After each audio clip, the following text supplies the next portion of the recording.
Right, I think I'm live. Okay. I didn't put my holding card up for a change because it's on another drive and the drive's not connected up, so it wasn't here. Anyway, how's it going?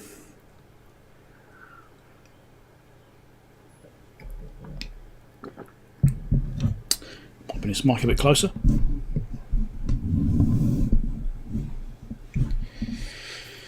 So, how are we going, everyone? I'm running on about 3 hours sleep, so a bit slow today.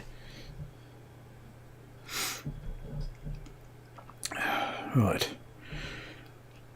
Hey Ian, so we've got Wave Rect, Adam, Wilhelm, and Dave. Right. Yeah, I'm feeling a bit wrecked today myself. Not enough sleep. And someone had to set an alarm for 7 o'clock in the morning to get up to do a stream at 8 o'clock in the morning. Whose silly idea was that? I would do it later, but people like Ian, for example, they get the stream in the evening. And so I can't start too late. So, you know, it's a bit of a trade-off.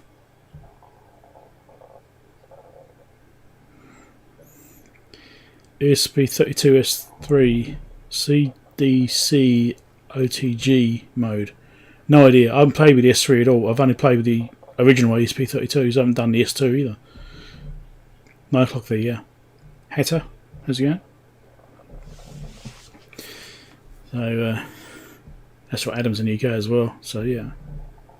Yeah, so, I can't start late, otherwise you guys will only see like 50 minutes, half an hour, and then you'll be going to bed yourselves. Well, yeah. So, yeah. So I can't start late. I have to start early. No big deal.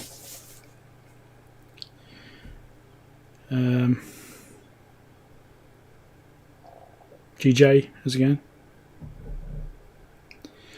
So I've got a few things we can play with today and just look at. Could potentially do a live mailbag. I do have enough stuff to do one. Haven't got prepared though. I haven't got labels on everything yet. So like I normally label over the address. I haven't done any of that yet because I wasn't sure if I was going to do one or not. And I've been busy with other things. Eddie, how's it going?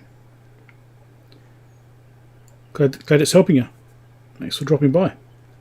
Vladimir? Yeah, so we could look at a few things here. So we could maybe look at... I picked up a couple of things locally recently. And I was actually got one of them for, I think, quite a good price. And it's also a bit unique. I've never seen one before. And I did a search and I couldn't find another one. It's quite interesting. So we should have a look at it, I think. Never seen one before. And HP mate.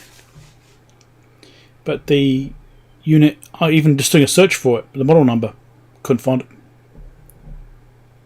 It's interesting. No pictures of it, no mentions of it really anywhere. It came up in search results, but there was nothing mention of it. It's weird. Funny house. Yeah, so we should definitely look at that. Now the I'm really part of my reason I'm being so tired is that I couldn't get to sleep last night because I have been working on some code and doing firmware, and it was working. I've been having to do lots of changes to it for an event coming up later in the year, and it's been troubling. Mostly because I've changed computers, right? So I did have the old Mac Pro, which is still sitting here. I could always go back to that if I got really desperate. But I just use the new machine.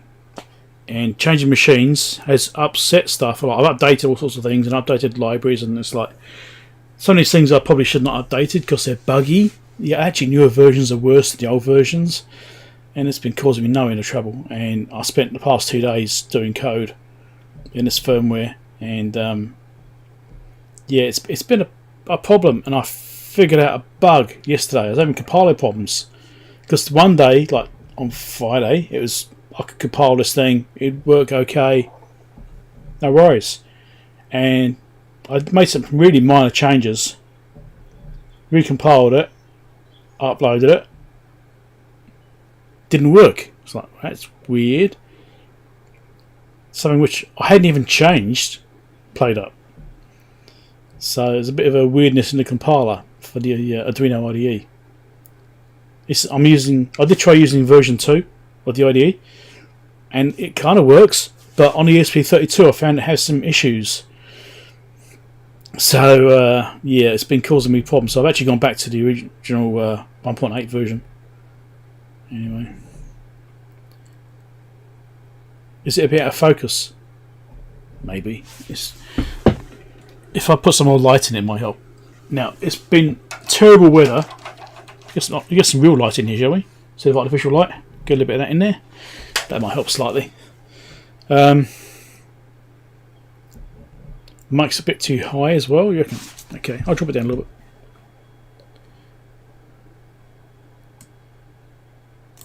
Yeah, I'll drop it down a couple of dB.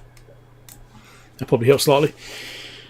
Yeah, so it's been driving me nuts the past couple of days, and I was basically spending yesterday chasing this bloody problem, and then I realised it was a compiler problem. Because I thought maybe something I did in the code, I broke something somewhere, and I was trying to find what was wrong. Couldn't find it. So we got so Roberts joined, Sheridan. Cameras focused on blinky lights. Oh, right. Yeah, it's not important. It's fine. Oh look, YouTube has notified me on Big Sky's coming live as well. Yes, he does. Which the timing's a bit bad, isn't it? I wish you'd go live about an hour earlier, it'd be easier. Wouldn't overlap so much. So, yeah, that's been driving me nuts trying to sort that bloody problem out. And I figured out what it was last night. I was trying to sleep, thinking about what is. I've actually got two problems going on, but yeah, that was the one which really annoyed me yesterday, is trying to get this bloody thing to work. And I ended up going back to a laptop which I've got. I've got a few laptops, I've got several laptops, and the compiler on that is a copy of what's on the Mac Pro. Right, basically I've got the Mac Pro, and I cloned that computer onto a laptop. Right, so it's identical setup as what I was using. So I jumped on that laptop and dropped that firmware into the laptop, compiled it on that, uploaded it, worked fine. It's like, there's nothing wrong with the code. It's not the code, it's a compiler.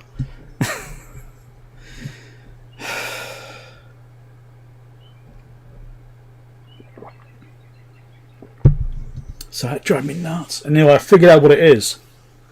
For those who do Arduino stuff, or use the Arduino IDE, I know a lot of people use Platform IO these days, but for some reason the compiler decided to interpret int differently. So I use int for stipulating things. I have done anyway, but in more recent years I've been changing to more specific, you know, uint 16 or uint 8 or whatever, or bytes or whatever it may be. All right. So, but I originally started using ints. Now, an int on an ESP32 is longer than an int on an Arduino. And depending on which compiler version the Arduino IDE is using, because it actually has different compilers built into it, depending on what board you're building, it works differently. So an int could be a byte, or it could be a word. So it could be 8 bits, 16 bits, or even 32 bits, right? And so what it turned out is that one of the numbers I was using in there, which I specified as an int, it's not actually 8 bits long. It's actually about 12 bits long. So the ESP32 compiler would allow for 16 bits. And at least it might even do 32, I'm not sure, but I think it definitely do 16. And if it's using the ESP32 compiler, it's fine. If it was using a slightly different compiler, it'd shorten it down to 8 bits, and then therefore it'd overflow and wrap around. And yeah, so I was getting this number which is wrapping around. It's like, why is it less than it should be? And I was realizing, hold on a minute, it's effectively 8 bits shorter. So I realised, that's what's going on. The compiler's using the wrong compiler. So I went through the code last night, and I was laying in bed. I was thinking, this is just driving me nuts. I couldn't stop thinking about it. So I got up, did some more coding, went through this bloody firmware. I've actually got 3 different lots of firmware, which is all part of the system. And I went through and changed all the ints to be uint 16s or bytes or whatever seemed applicable for that particular usage. And later on today, I'll re-upload them and try them again. But I'm pretty sure that's what it is, because it wasn't being explicitly stated as a 16-byte number, or sorry, 16-bit number. It wasn't actually compiling it to the correct state. I believe that's what it was.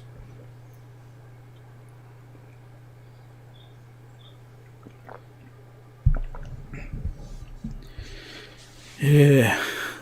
Windows is a friend for this stuff. Maybe so, Peter, maybe so. I mean, I've had no problems up until I changed computers, basically, right? When I changed computers, everything's completely changed. Completely different operating system, much newer.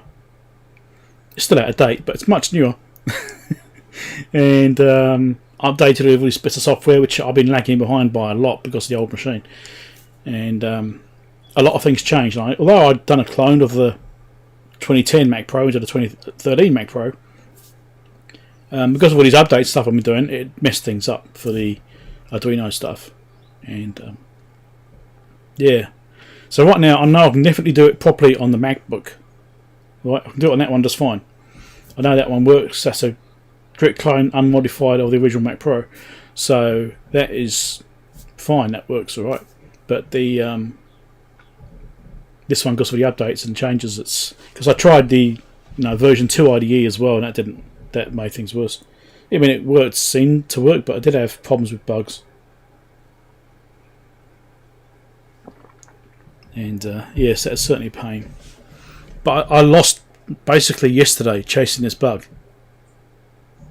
And if I'd actually realised that it's actually my code which is causing it to happen, because I explicitly stipulated the int size, it would have been alright. If I explicitly stipulated that size, it would have compiled correctly. I'm sure of it.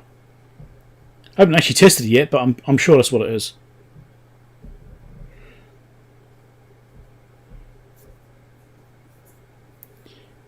Yes.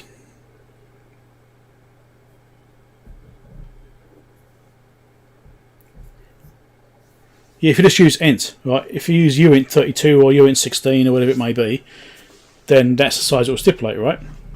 Unless it physically can't fit on that device, because that device doesn't have the sufficient bit rate. Yeah, I don't know what we call it. But if you just specify int, it's very subjective. It could be 8 bits, it could be more, depending on the compiler.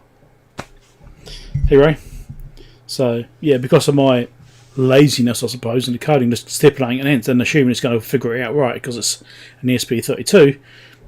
Yeah.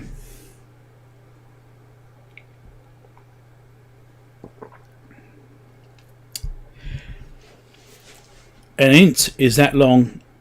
Maybe. It could be up to 255. Which is what's happening to me. It's going minus 127 to plus 127. That's the range it is giving. Not the full range, not that range there, which is the 16-bit. So yeah, it is using 8-bit instead of 16-bit.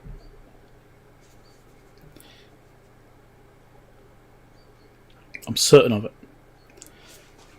because what it is one number which is actually used. It's actually not even that important, but what it is, it's a calculation for the battery voltage. So it measures the battery voltage, measures the analog input, measures it 40 times, and then averages it out by dividing it by 40. And that way it allows for big fluctuations, because the voltage readings aren't wonderful on those. There's not particularly good inputs on them. But so if you do the averaging, it helps to give a more accurate voltage. It just doesn't have to be perfect, but it just gives you a range. So if the displays being updated, or the LoRa system's running, it causes a slight voltage sag and it causes it to give an incorrect reading. So that's why I'm doing averaging to help try and smooth that out. What's happening, what I'm doing is I'm adding together each reading. So I've got that analog value, I'm adding it 40 times to itself, and then dividing it by 40 to give you the average. So the number itself would fit into a smaller int, right? Won't go into a 8-bit int, but if it was right, it'd be okay. But the because I'm adding it on so much, it's going to quite a big number. It's coming into several, dozens or thousands, right? And I think it's something like, what are we looking at is? I think it's something like 50,000 or something it goes up to, and then it divides it by 40. And yeah, so it's overflowing by loads, and then it's just making a mess of it.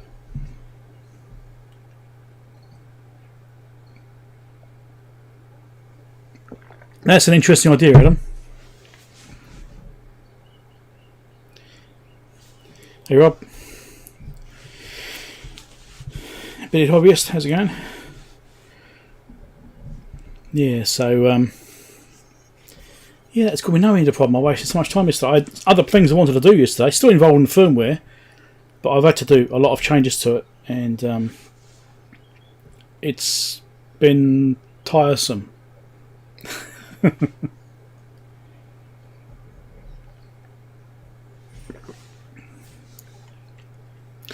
Casting problem? Possibly, but anyway, I've changed it to a unsigned 16-bit int now, so that in theory is big enough. So I'll try it later on today, and I'm pretty sure it'll work. Another problem I've been having, I think, is a timeout problem where I'm sending data to a web server, and then depending on what kind of data I'm sending to the web server, sometimes I get instant responses. Instant, this goes there and straight back. This is through the microcontroller system of these devices. It goes through an Ethernet bridge. I made a gateway which I've done videos about. Anyway, sometimes it's instant, I just send it, gets a response straight away. Other times I'll send it, the response is about 3 seconds later. That's it, causing me trouble. Right? It works, gets a response, but that 3-second delay is enough to cause problems. So I need to figure out what is causing that delay. It didn't used to be there, but it's something which I've just crapped in, and I've noticed it a while ago, and I haven't actually pinned down what's causing it yet. So I think it's a response timeout which is happening. So it's getting a response, it's sitting there waiting for maybe an ending character or something like that. So it knows it's actually finished receiving a response, and then it times out, and then it sends the rest through. So I think it's something like that, but I'm not sure. Awesome, Rob, that'd be good. Another little thing to play with.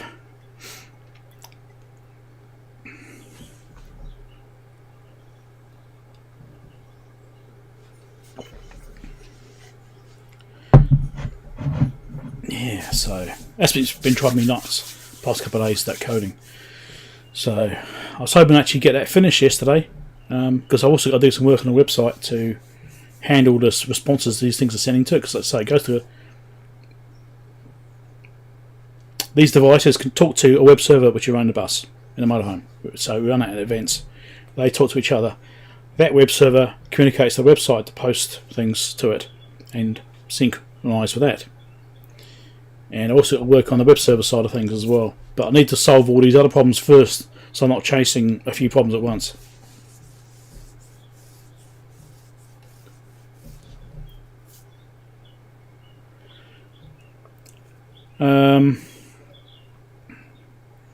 Was it a TRS? No, it wasn't a TRS 1020B. It was something else, wasn't it? Was it? I don't know what was in it. But no, I haven't. I did look for a chip originally, gave up, and just chucked it in my junk box and said, well, I'll fix it maybe one day.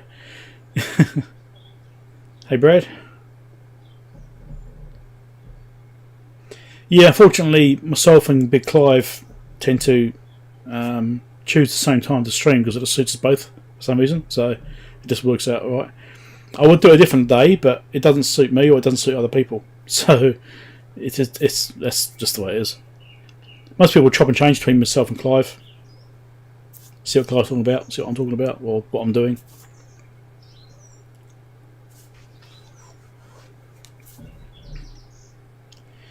Define left message, define terminator. Yeah, I do have defined terminators, but what I'm thinking of happened is maybe at some point during the evolution of this, something's been broken. I think the terminator's not there in certain sections of code. I think it's missing it, maybe. So I'm thinking it's something like that.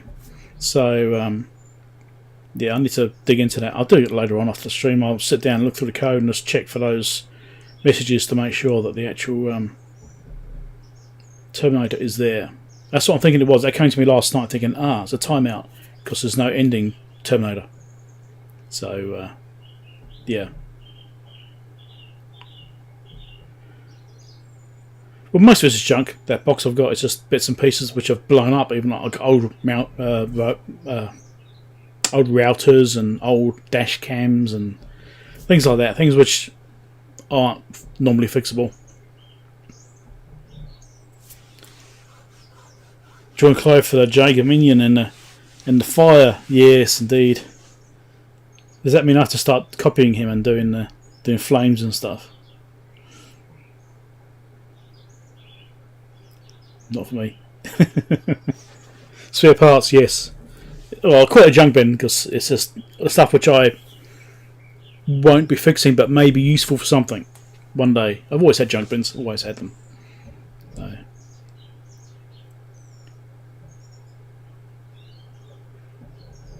Well, if I do an evening stream and you guys are asleep, I don't know. Actually, in the morning, maybe. I mean, it's 12 hours out.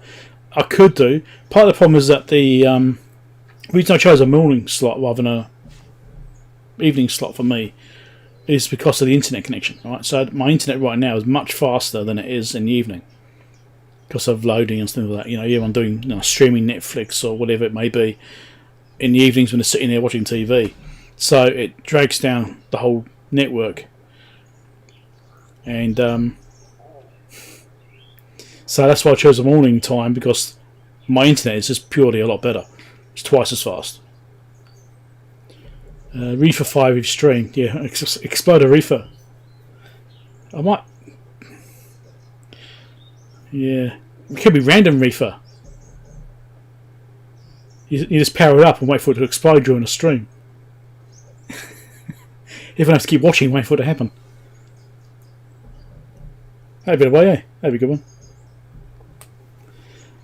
Okay, back to DK. No. Not interesting to go back to DK, thanks. I prefer it here much more. It suits me a lot better. My wife is currently in the UK with her kids. So, because they're my stepkids. And she's actually over there right now. She was in Southend yesterday. So I don't know where she would have been today when I was asleep. Well, half asleep. Living sticks is fun, definitely, yes. The thing with wired broadband is much better than, well, fibre is much better than wireless broadband.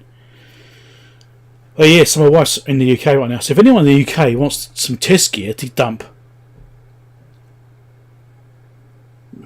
carryable on a suitcase. So happened last time my wife was over there. When she was there last time, someone on the stream said, "Hey, I've got a bit of test gear you can have." And my wife met up with them, and I've forgotten who it was now. I've forgotten the name. So, yeah, so I had that piece there. Was it a Tektronix something or other? It was like a multimeter and logic analyzer thing, or I can't remember what it's called. A little blue box. Did a video about it anyway. A couple of videos about it. And yeah, so if you've got any bits of broken test key you want to give her, let me know. Might be arrange a meeting. You get to meet my wife. It's not the same as meeting me, but probably better actually.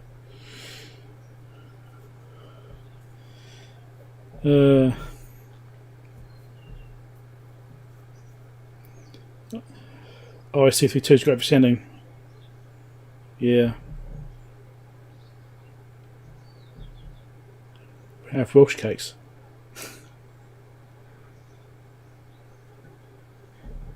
Fauzi. Is that Fauzi or Fuzzy? Or I'm not sure. It's like something like 7 AM. Well, it's almost 8:30 in the morning, yeah.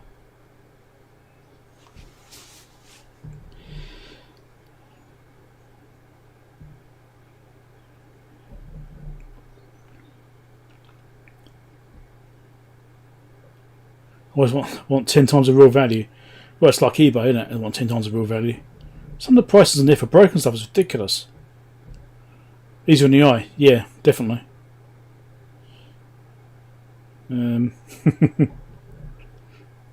She's also a lot more talkative. Has a lot more to say than I do. Yes, she's much better at conversation than I am. As most women are, I think. Not much a talker. Which makes it weird about the live streams why I waffle on so much. Anyway, we should do something. Talking about waffling on too much. So, I'll show you these things I picked up. Let's change camera views and get some lights on so you can see what I'm talking about. Let's do... Anyway, this one. We'll do this view.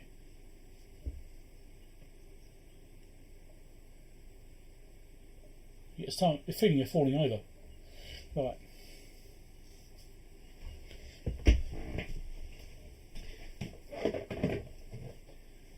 So this thing I think I probably paid too much for. I don't know. I haven't seen one before. I stumbled across it. And this thing here is a bit more interesting.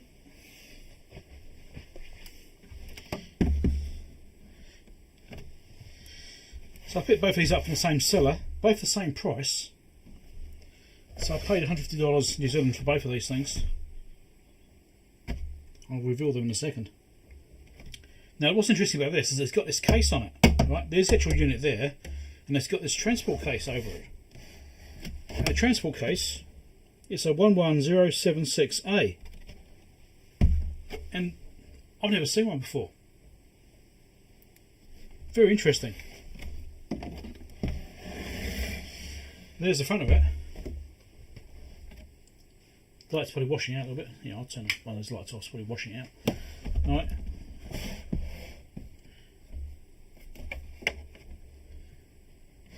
Still be getting washed out. So it's another HP 3400A. So obviously I've repaired one recently, which you guys probably saw. That was from 1965. I'm not quite sure what year they started making them. I know it's in the 60s, but I'm not quite sure what year they actually started, because obviously my 1965 one is a very early one. I'm not quite sure how early, but it's very early. They also, I think they stopped making them in the 80s. I'm not quite sure. I'd like to actually know when they stopped making them, because this one is from 1982. So one from 1965 and one from 1982. So it'd actually be quite interesting to look at this one, see what it's actually designed like. You know, what differences there are. I think fundamentally it's the same. It's got a different switch on the front, different indicator. I know it's got some different circuit boards in there, but well, different variants of the circuit board, but all works on the same principle. You know, it's quite amazing. I'm making these things for 20 years, and they're basically the same. That's pretty impressive, really. And the other thing I picked up is this thing. It's 11710A down converter. Very specific thing. It's meant for actually use with a certain piece of gear, really, but it down converts high frequencies down to lower frequencies with a certain range. So 5 to 500 kilohertz and 500 kilohertz to 1024 megahertz. So basically it goes up to 1 gigahertz basically, and it will down convert a signal. I think it down converts it by a certain amount. I think it's like, what did it down convert by? I've forgotten now. But it does step it down by enough. I think it's like 500 megahertz or something like that, or 50 megahertz or something like that. I can't remember. But I think it's 500. But yeah, I haven't played with either of these yet. I haven't turned them on. So, something to play with later on. Not going to play with them now, I don't think. But yeah, I thought it'd be quite interesting. The main thing in here is that this carry case, I mean, I've never seen one. Never seen one on eBay. I did a search for that model number, like I said, and I couldn't find it. and I've got search results, but nothing actually showing that case. It showed other items. Maybe it mentions having the case as an option for them or something, but I've never actually seen one of those cases.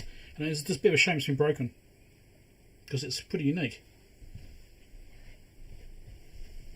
Or I should say pretty rare. Pretty more accurate.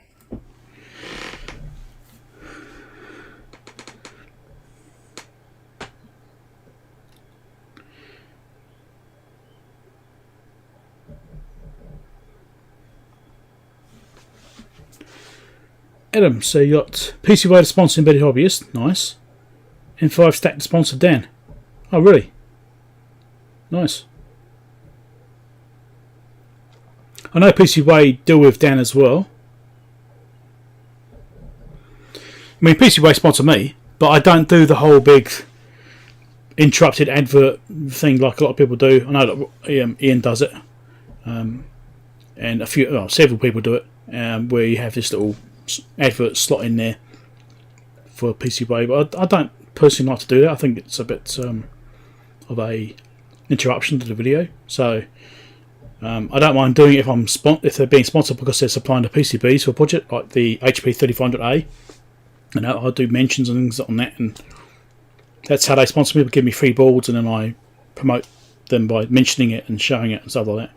That's how I do it, rather than the more full-on promotion.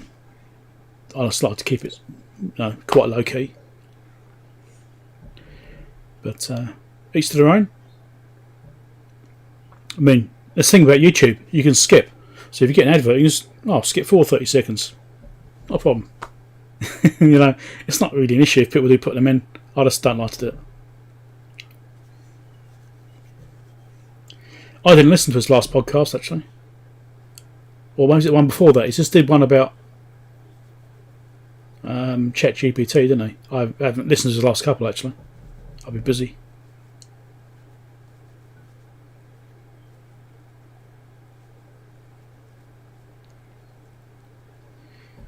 Trying to keep up with the chat, but I'm quite slow at reading. Audio went way down. Yeah, it would have done because I was on a different microphone. So when I'm doing the desk stream, the desk cameras, I've got another microphone on the desk over there. It's pretty good money for the wee ad. Yeah, well, yeah. It varies a bit. Actually, the last couple of I've done have been a bit more. It just reminded me, I haven't billed them for the last one yet. I haven't sent them an invoice for the last promotion I did for them. Well, the last sponsorship. So I let a bit of a secret. I don't know if I should talk about this or not really, but the way PCWay works for doing these kinds of sponsorships is that you'll get the PCBs for nothing, right? You order the PCBs, they'll supply them to you, and then you can do a video using those PCBs. And you can also bill them for doing the video as a promotional thing, and they'll then give you a bit of money to help make it worthwhile.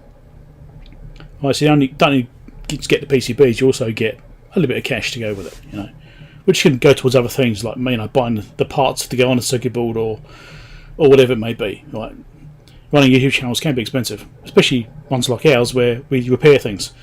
So yeah, I haven't really done it, but I realised I haven't billed them for the last one. I really should do that. Get a little bit extra money from that. Don't need to buy some more test gear. That's where all my money goes. All the money I make from this channel, which isn't a lot, all goes back into buying things for the channel. I don't make anything out of it. If anything running channel costs you money, I spend a lot of money on doing it, like bits of test gear. I mean, spent $300 on these. Yeah, and buying test gear, these are cheap. These were not expensive compared to the usual stuff. Hey Kim, how's it going?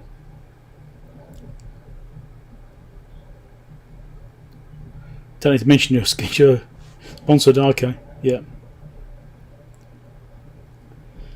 Glad to help you earn the monies. Spend the earnings, yes. Yes, Rob is referring to the fact that I've ordered a piece of equipment from him, which you'll see in time. Something I've been meaning to get for a long time. Well, In a roundabout way, anyway. We'll see about that, if I'll talk about that or not. We'll see. Yes, anyway, so we should probably fix something. I should do a poll about things we're going to work on. Now, these two devices I'm not going to do in the live stream. Better than start a stream in June. Yeah, that's true. So, I'm going to work on those things I'll play with later on in my own time and do videos about them in a more structured way. So, we've still got bits of gear sitting here, which I've covered in previous live streams saying, should we work on this? And each time they've been voted for other things. So let's do a poll, if I remember to do it, because this has changed. Start a poll. Here we go. Right. I might make this quite a short list, actually.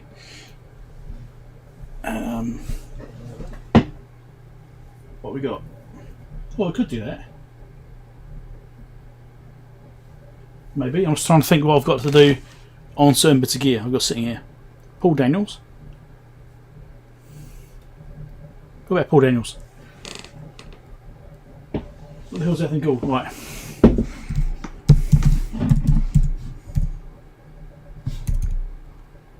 If I can spell it right.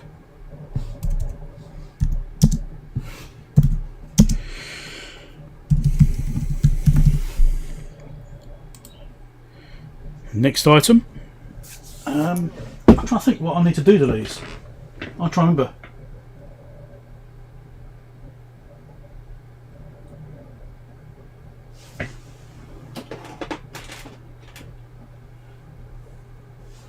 Could do something random.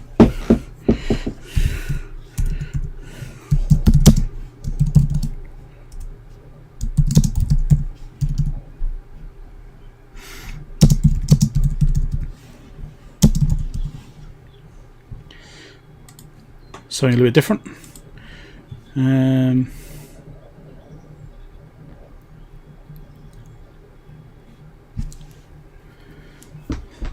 Okay, that's two things. Ooh, I want to work on something small. I'm trying to remember what the situation was with these things. Because I've got the Keithley 150B, which we worked on before, which is working. Need a battery pack. I think I don't have the right battery packs for that. No, I'm still waiting for those ones. And what's the story with this thing? I haven't looked at this one yet. I don't think.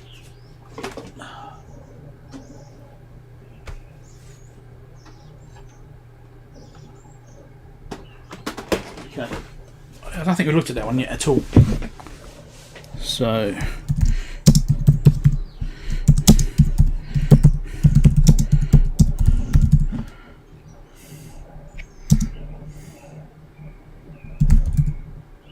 Can't type in, doesn't fit.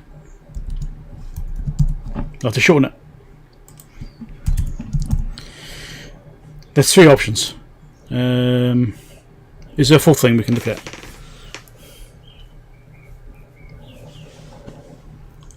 Probably is. I've got enough things sitting around here. I was trying to see what we can look at. Okay, one more option.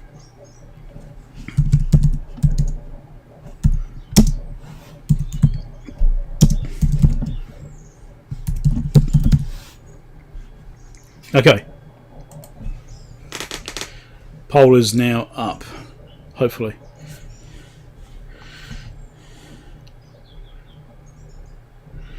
Opening new toys. We could do that maybe.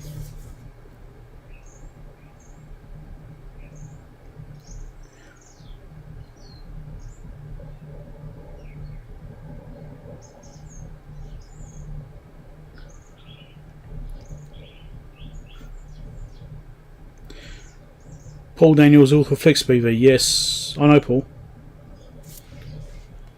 You probably see me on his streams a bit. If you watch his videos, you might see me pop up there from time to time.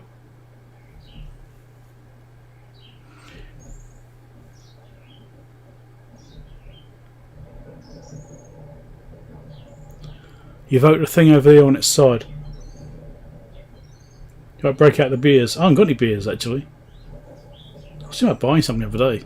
I haven't got anything. I don't tend to drink that much. Not really. It's quite rare for me to drink. So the thing over there on its side, which is that thing, that's the Wavetech 178.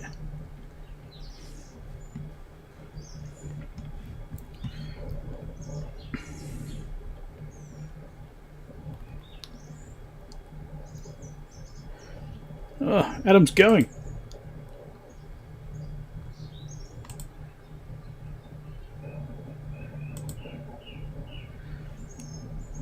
Oh, catch you later, Adam. Thanks for dropping by.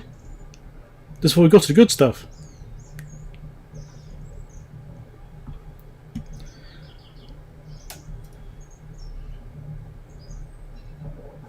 To the point if you got one repairing, yeah.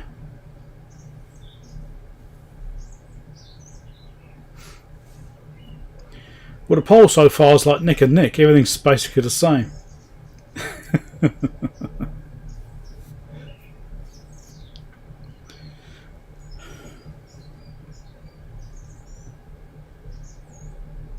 I mean, I suppose I could also look at the HP 3500A and just power it up.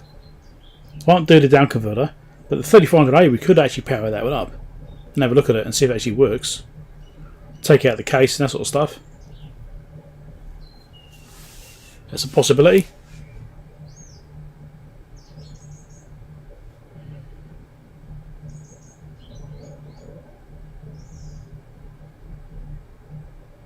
Wife's not home trying to get messed up.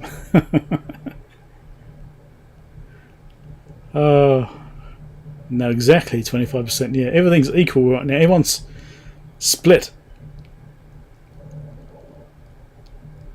Got to be a poll bug. No, one of them was lower before, and someone voted for it. So yeah.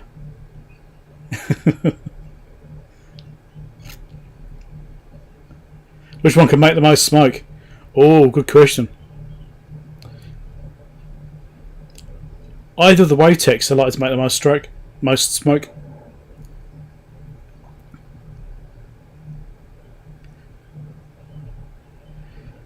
Yeah,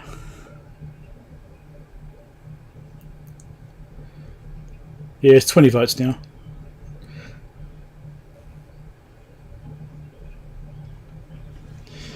I don't know. Yeah, so we'll see. This is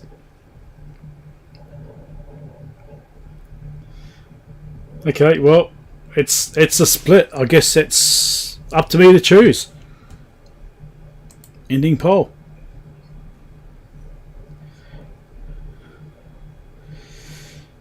Look at that. 25% for everything. Yeah. Yeah, tiebreaker. What are things?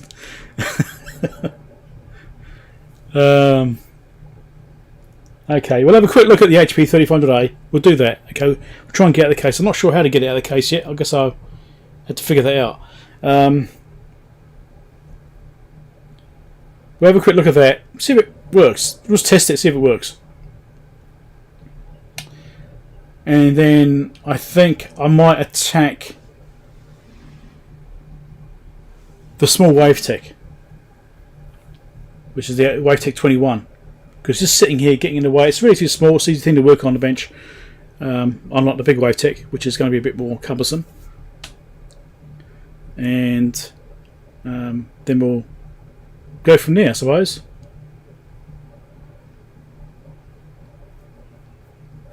Yes, it's uncanny. They're all 25%. It's just everyone's split. Alright, let's change cameras and stuff, and let's do a decent camera. I suppose I could record this, eh? Should record it.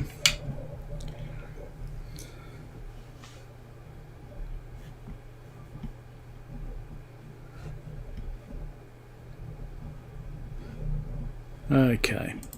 Camera. Let's get the stuff off the screen. You don't want to see that.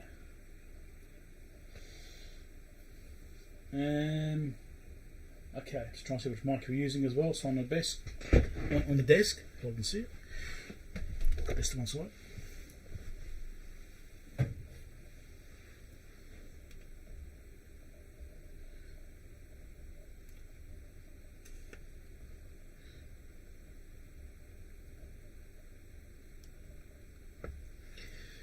More lights. Always need more lights. Okay. And let's get this thing fired up so I can see what you guys are saying.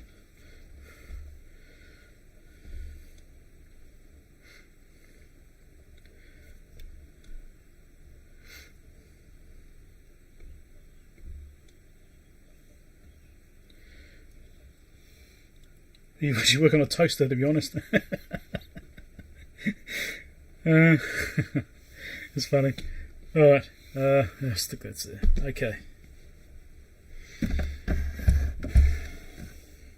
So I'm going to do an intro and stuff for the video. Try and get this camera positioned a bit better, if I can.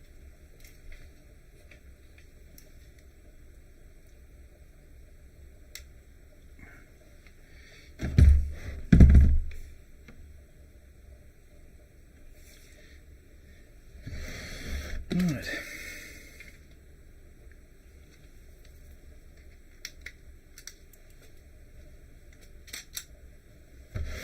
Couple of photos. The thumbnail pictures. I usually forget to do it. If I don't do it right at the beginning, I'll completely forget to do a thumbnail picture. I always have to do it right at the beginning. Right, intro to the video. Right, today we're going to work on this thing. Well, at least have a look at it. It may not. It might even work, I don't know. But it's a HP 3500A IMS voltmeter. So I've worked on one of these previously, and there's when I did the retrofitting of that circuit board I designed in it. So I put that chopper board, which I designed, into that unit because the original one was bad, and got that working. And those chopper boards are available to download and get them made from PCBWay or whatever. So that's all available. There's a project on PCBWay site for that. You want to look those up. And this one's a much later version, so that one I had before was a 1965 model. This one's from 1982, so it's somewhat different. Now this actually might have the modern version of that circuit board which I designed. With a bit of luck anyway. So, the first thing is, this is in a really weird case. I've never seen one of these cases before.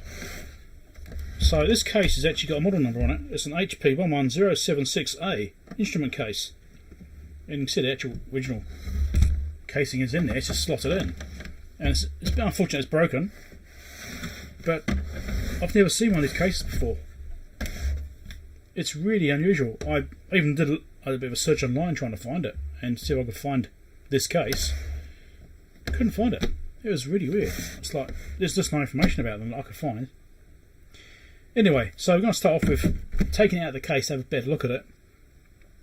And we'll power it up and actually have a test out and see if it actually works. If it works, it's going to be an interesting little video about. If it works, it's going to be a little interesting video about this particular case and this unit, and just a bit of a look at it. If it doesn't work properly, then it's going to be a repair. Don't know yet.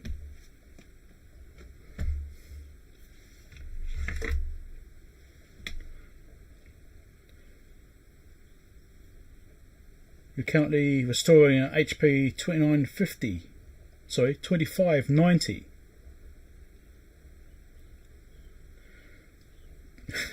Your offer line keeps taking me onto it. Lovely. Right, so this has got some little tabs here. I'm not quite sure how this actually goes. Oh, that pulls out. Is those locking tabs? Right, I think it might be. Okay. Right.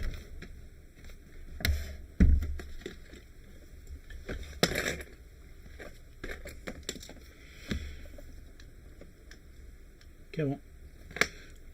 So there's some bits here which I think are locking tabs because they seem to move.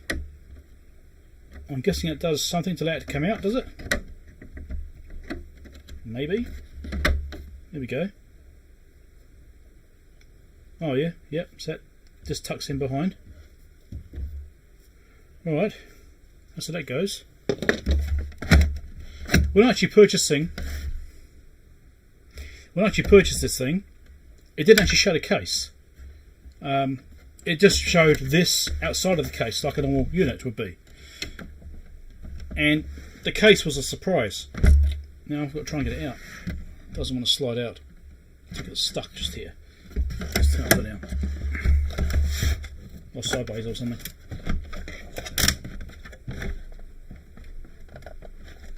Or something. What's it getting stuck on? It is just that, I'm sure.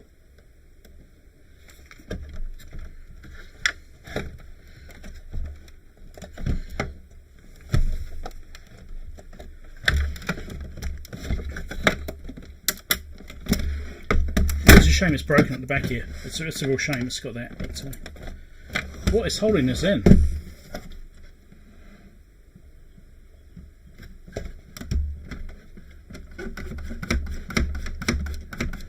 It's just tied.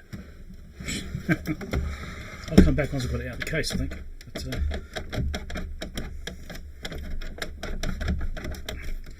yeah, it comes out like this. It has to come out.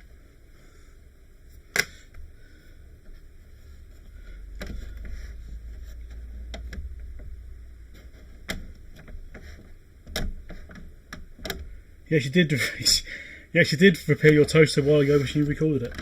Well, yeah, it's a missed opportunity there. I have this sides are bowed out, which is making the top pinch. Why does this not want to come out? It's not a spudger. That's a spudger. Let's just give it a bit of a lever. And get over that bit. Why does this not want to come out?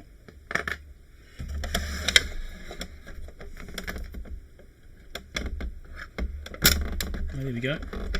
I got it.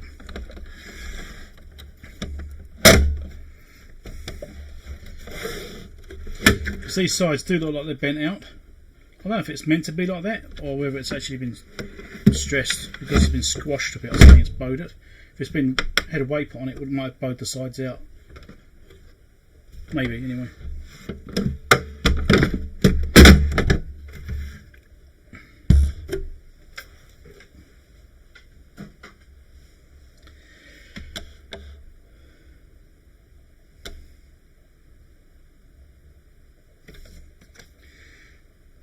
Right, got out of the case. It was just stuck on a bottom piece. Once I got a spudger in there and gave it a bit of a push, it actually just popped straight out. It was fine.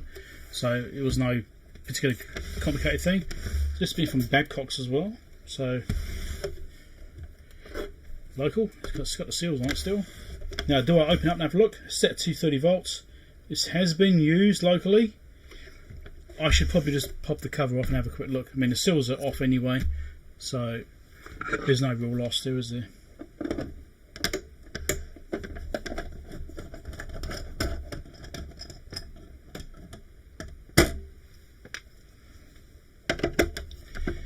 Just have a little peek inside, make sure there's nothing horrendous. And I find half the boards are missing or something. It can happen. Shouldn't joke about it.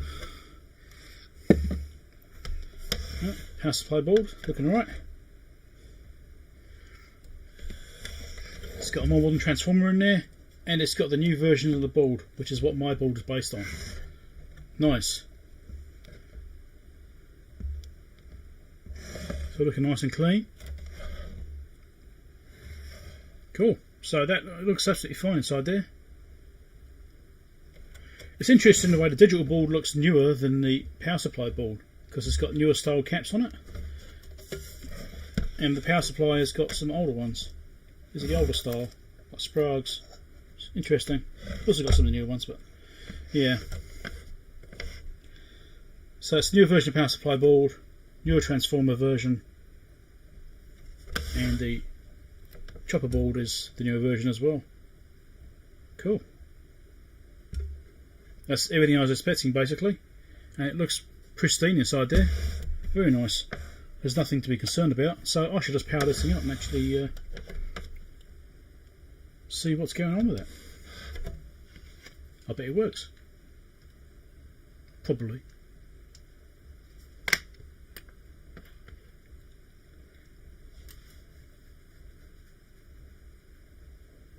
It's the correct shape, not bulged out. Okay.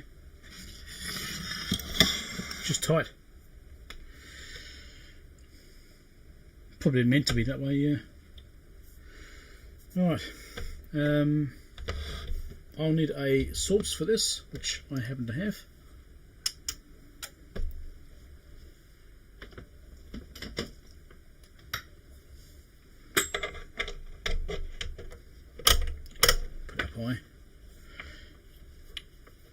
power supply.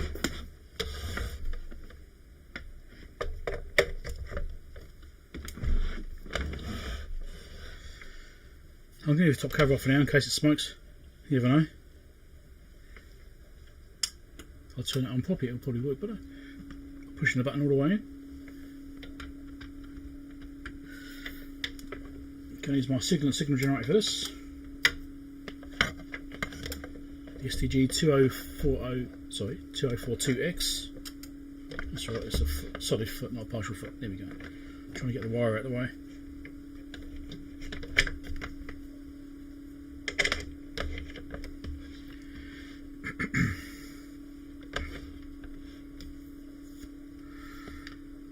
So set for 1 kHz, 1 volt IMS output. Yeah, that'll do. Fortunately, my lighting's so bright I can't actually see the LED lighting up. I have to look at the screen instead. That's fine. Okay. We need to see this and this at the same time. This is change values, change angles.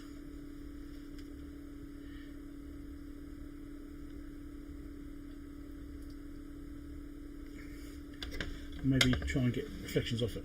Yeah, that'll do. How are we looking for focus? Okay.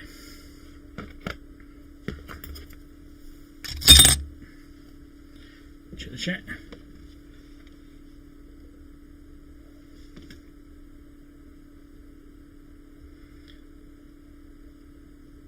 What's that paper seal on the back side say?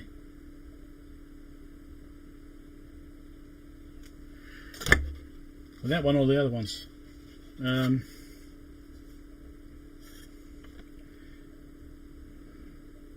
It's just a tracking sticker for instruments. The other one's Babcock calibration seals. So Babcock, New Zealand, which is the Navy base. So that's probably come from the Navy.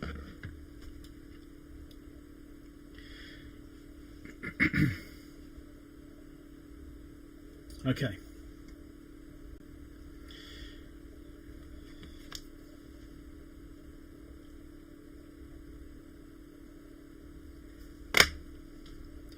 So let's try powering this thing up. It is set to 240 volt, already checked that. I'm going to leave the top cover off for now in case it smokes.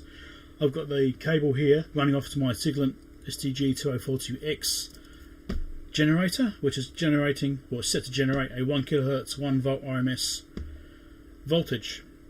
So this should be full scale on the guys, bloody hell. Should be full scale on the 1 volt range. So let's turn the power on. Over here we should be able to see the wattage. Now I'll go slightly closer with it. Okay. Get a slightly better view. Alright, so I should be able to see the wattage stuff over here, see how it looks like it's powering up. So right now we'll leave it off. We'll turn it on, there should be no power draw. There is nothing. We'll turn this on. Got it set to high range so it won't flick over too much. That's drawing about 9 watts, 8.5 watts. Around there. So I'm going to watch and see what it actually does.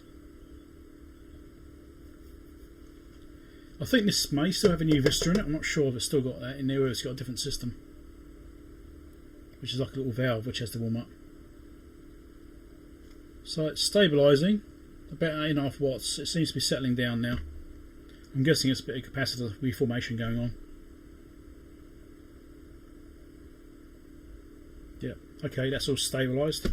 So we'll drop this down to say the 3 volt RMS setting, and I'll inject what should be 1 volt RMS, which means you should get a reading of about here.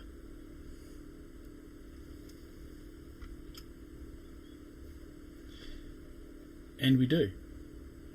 Look at that. There's a lot of bouncing on there though.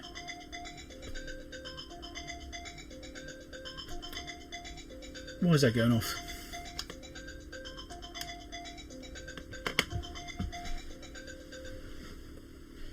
What's that reminding me about?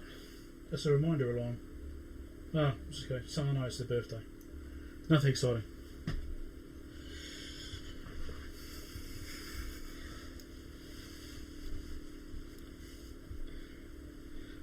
Right, so let's settle down. It's really slightly high. Okay, let's do 1 volt, but should be full scale. And it's just over very slightly. So does this need calibrating? Possibly.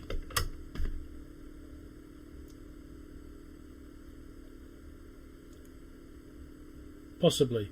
I might do some more verification using different generators and measurements and stuff like that to actually see what we're getting. So what we probably could do is tee this off and hook it up to a multimeter at the same time. So we'll do that. And then we'll look at a digital multimeter versus this thing.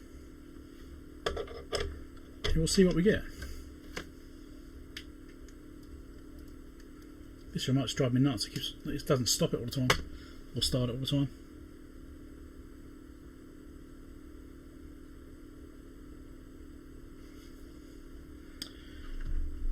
Right.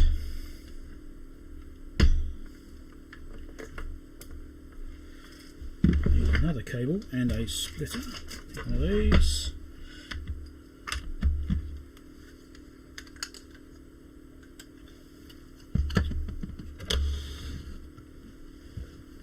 Another cable.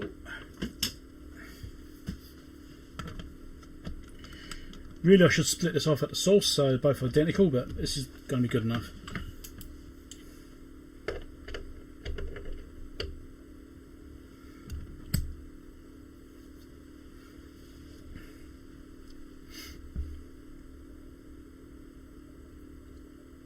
Well, there we have it.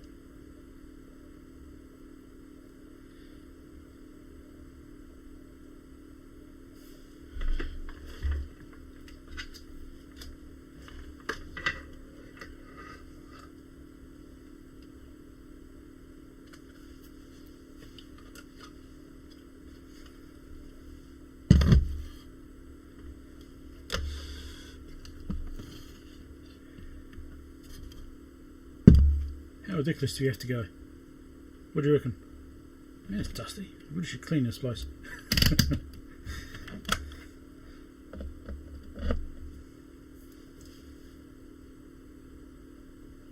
We'll go with that one.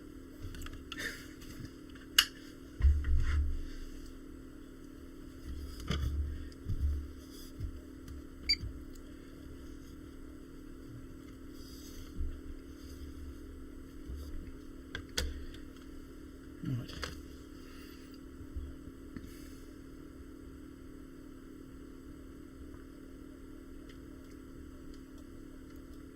Bloody remote, work. Right, so I've hooked up the Fluke 289, set to AC volt range. As you can see, it's tapping off just here, straight onto the front of this meter.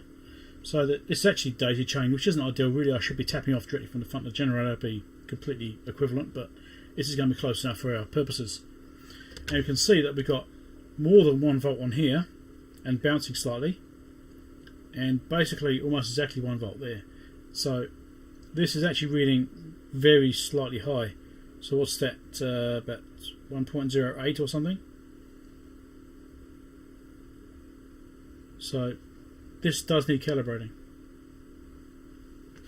But I'm actually surprised it needs calibrating, to be honest, since it came from Babcock's, but it's working. So that's the best bit, I think. So let's try some lower levels and some higher levels, and we'll see what we're getting for accuracy there. Stop, you bastard. Bloody rubbish remote. Oh, this is driving me nuts. We've got another one here somewhere. We've got another one. Let's try this one. Oh, for God's sake, that's the way either. Push the camera instead.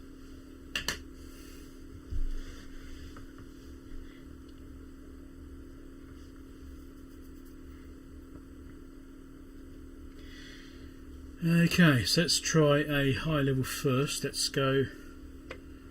Let's increase this to 1 volt. Let's go 3 volts. Actually, I'll record again. I'm doing this. So I've got that set now to 2 volts RMS, as you can see on here, and we're getting more than 2 volts, and we'll do 3 volts RMS, getting very slightly below it there, and that's over full scale there. Angles are slightly off for the camera, but yeah, it's way over. Okay, let's do a 10 volt range. So don't forget 3 volts. So the 10 volt range should be over here on that mark right there. And we are sitting slightly higher. It's going to get some time to settle down. It does have a little bit of settling time. Yeah, it looks like that's it. That's it. So let's go up to say 5. Yeah, that's over half scale. And the highest I can go on this generator is 7 volts. So that's maxed out there. But you can see here it's overreading. So the maximum full scale on this is wrong. Now what I didn't check for was the zeroing. I should make sure it's got mechanical zero. I didn't check for that before I started. I should have done. So let's turn the power off. Mechanical zero looks basically bang on. So it's not that. But there is a full scale adjustment for the meter right there. And I might find if I just tweak that full scale adjustment, that might be all it needs without touching anything else. Because I believe there's actually a wire round part, so I'll show you where it is actually. Not get tangled up. So right there is that one adjustment there. Now in the older version, when I've done a video on about already, there's 4 adjustments in here. Is it 4 or 3? I can't remember now. And they got moved onto this board here with the newer version of the board. But that adjustment there is for the meter. So I think the meter just needs adjusting. So we'll give that a bit of a tweak, and we'll see if that comes right. Let's get a more suitable screwdriver. Let's grab this one. So what I'll do is I'll set this at let's do the on the 1 volt range, shall we? Let's do this in the 1 volt. Do full scale 1 volt. Oh, went down too low. So 1 volt RMS. Do full scale 1 volt and set that up there. But this is the wire bound adjustment, and it could just be it needs a bit of a clean up and a bit of a tweak. No, it's actually going, even minimum setting is off scale, so it's not just that. And you just see it jumping around a bit then because it was a bit dirty, but now I've just zoomed it around a little bit. Let's do this range here. So that's fully one way. Let it settle down. And fully the other way is too high. So even at its minimum setting, it's too high. So something else needs adjusting. So it's not just that. Which is a shame because that would have been a nice easy fix. But right now it's close, so I'm going to leave it there. But yeah, it is calibrating. So it is seemingly working. So let's go down to a lower level. Do say 300 millivolts,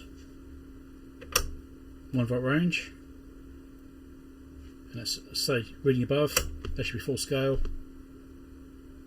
and it kind of is. It's getting there. And the actual reading 297.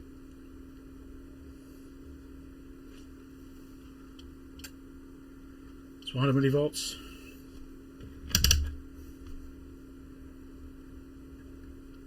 DC, like this one. There we go. 1 millivolts on there. Should be full scale on there basically. Come on, settle down.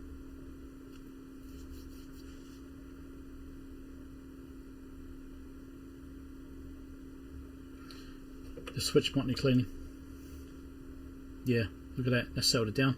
Switch needs cleaning. And reading slightly low. So it's interesting, so the lower ranges are reading differently to the higher ranges. Interesting thing to note.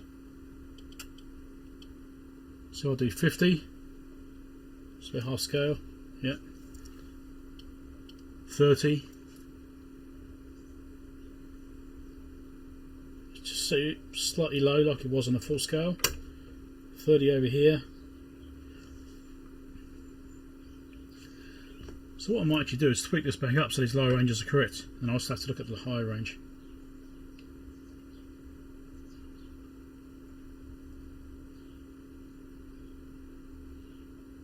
Yeah, about there.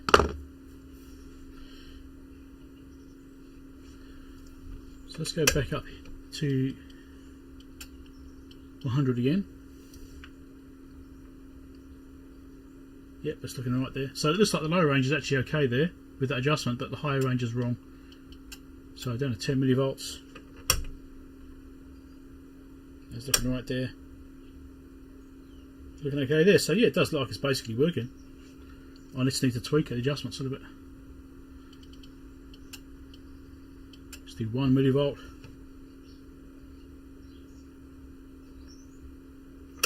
It did show 1. 0.3 scale showing 1 millivolt full scale is there. So all those ranges from here down at least are definitely working. So it looks like it's functional, but I'm going to need to look at what's required to get these upper ranges working properly.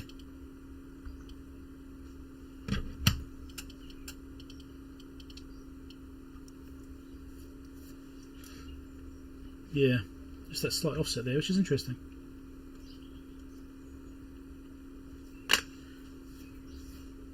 Catch up with chat. Needle not stable needs caps.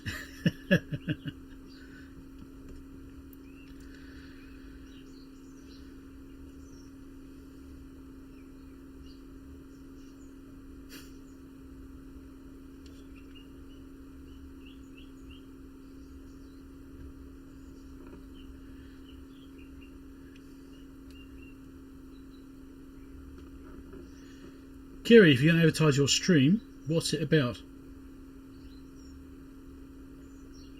What are you going to be working on?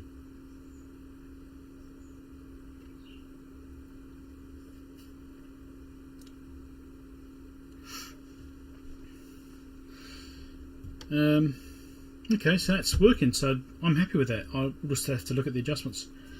I doubt it needs recapping. I expect it's absolutely fine. I mean, it's still 30 odd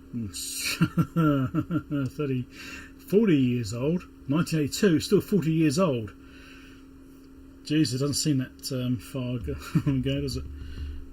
40 years old. Jesus, where does that time go? Right, yeah, so maybe it does need some recapping. It's 40 years old. I was thinking it's probably fine because in comparison to the other one I worked on, which is 20 years older than this, yeah.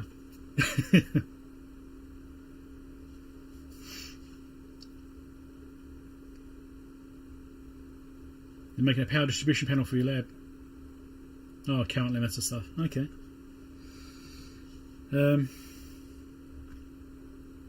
Yeah. So, it goes. Excellent. I need some minor work. I will do some more video on this thing later on. Not better to. Oh, should I do it? Yeah, I'll make this half a video. Oh, I just need to get the remote to bloody work. So, do some more video after this. This is a personal note. Video after this, after it's been calibrated, showing it working, and then finalise the video then. Okay. That way I don't forget to do it. In case I do go to edit the video and go, oh, that's right, I meant to finish that bit.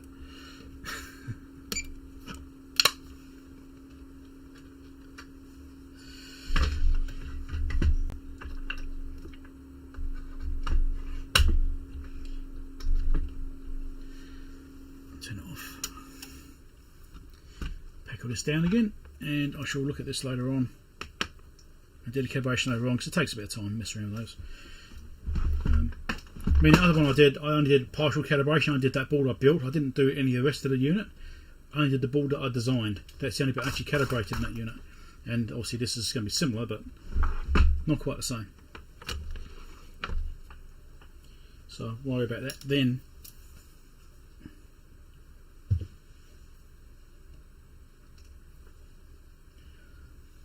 Check the cause of mechanical damage.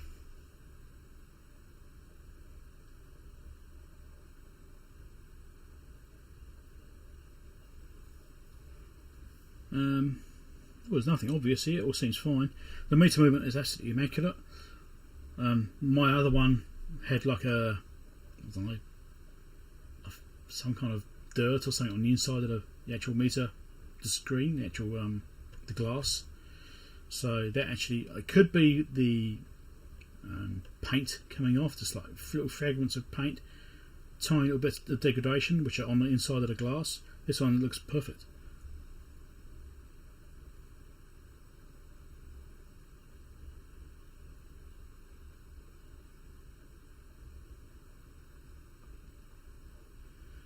Meter zero when powered is a bit different on these because these actually have a floating voltage when they're powered, so they can actually show a reading even when there's nothing on them, which is why there's basically no graduations on the scale here below that 10 mark. Below that is considered just noise, internal meter noise, so you basically ignore that.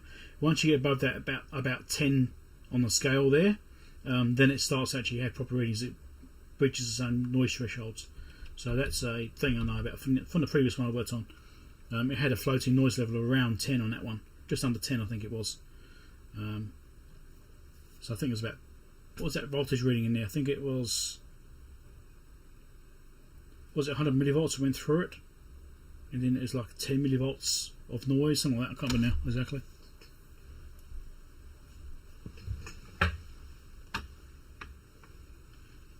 Might have to replace a few electrolytics, you reckon? Yeah, I might have to, eh?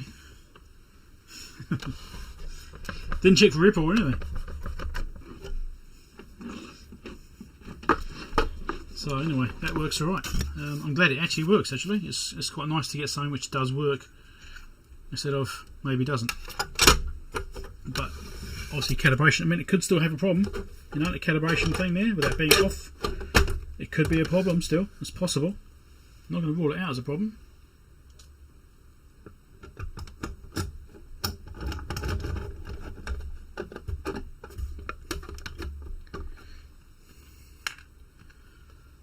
I'm just going to leave it out of the case for now. I'll put it back into the protective case. So I've had a final look at it. It's replaced electrons, yeah. Needs an electron change. Bit like an oil change, but it's an electron change. Let's stick that back up there. Bit of history. Right, so let's look at something else.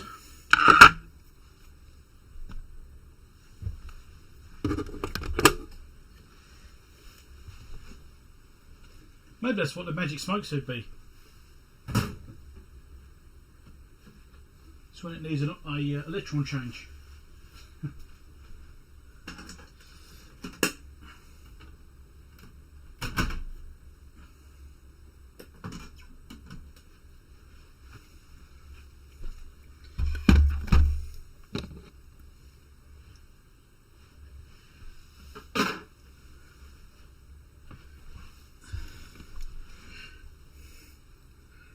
So let's say 1982, it looks older. Well, the date code, well, the serial number on that thing starts at 22, so which means that's 1982. It looks a lot better than the other one I worked on, which was 1965. There was definite comparison difference between the two, and like in real life, you can see one's definitely much more modern than the other. But it's obviously a 1960s design, which they've just modernised a bit over the years. But the inside too looks 80s to me. That redesigned board.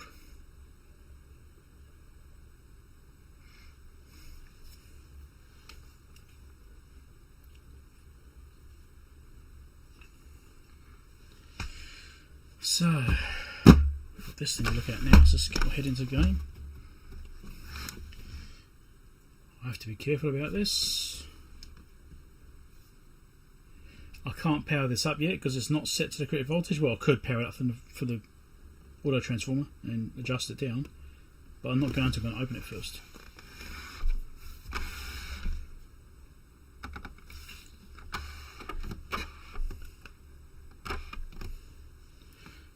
focused. Ish.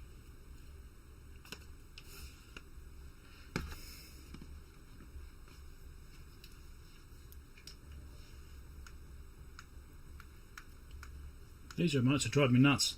Take a picture, you bastard. Now I have to wait because I pushed the camera button instead.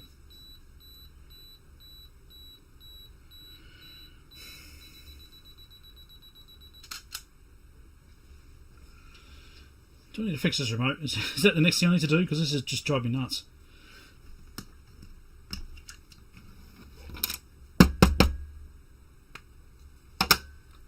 Battery don't bloody come out of it.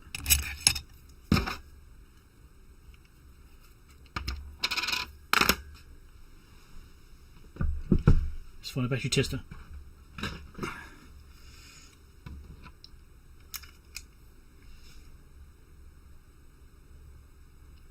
I reckon it's kind of okay. It's the bottom line for button cells.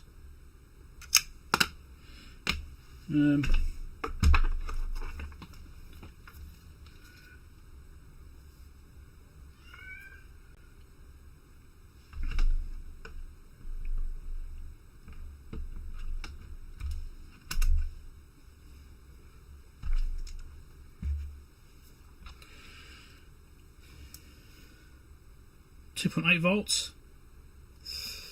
Maybe it is getting a bit weak. You don't watch Electro Boom? What's wrong with MIDI? Why don't you watch MIDI? Well, I don't tend to watch much more anymore. Is Lewis Rossman. LPL. Who's LPL? I don't do acronyms. Sure, there's more batteries in there somewhere.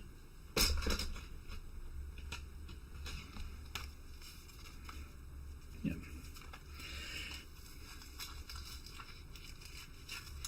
Like the I'm not Dave T. Yeah, I thought it'd be funny. What I actually thought was pretty good, actually, well, what I thought was good, but I don't think anyone actually bought them, was during the pandemic when everyone's having to wear face masks, is I did a face mask version of that. So I had the I am not Dave on a face mask, which I thought was really good because you know how it was. Sometimes with people wearing masks, you couldn't really see them or see who they were. So I was actually thinking that would be quite a good one for the face mask, but I don't think it actually sold me, which is quite interesting.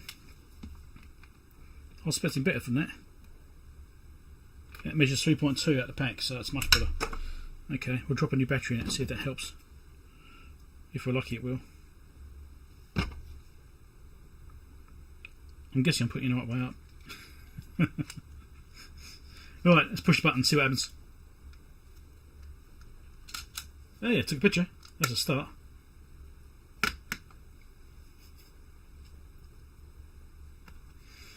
Oh, let's go for that, shall we?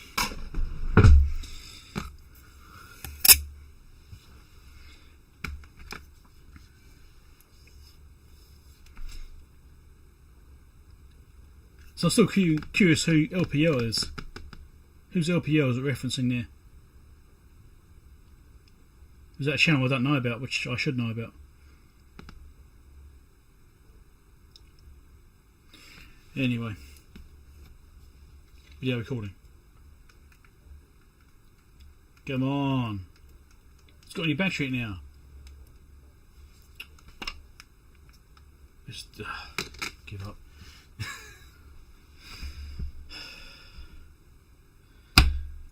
Today we're going to look at this thing. It's a WaveTech 11MHz stabilised function generator, model number 21. Now in the listing for this thing, it showed the display being quite bad. So it could just be a display problem. I don't know. I know it's not on the right voltages right now because it came from the USA, so I need to pull it apart, convert the voltages, because it doesn't have any switching on the back. So I've actually got to pull it apart to do this voltage change.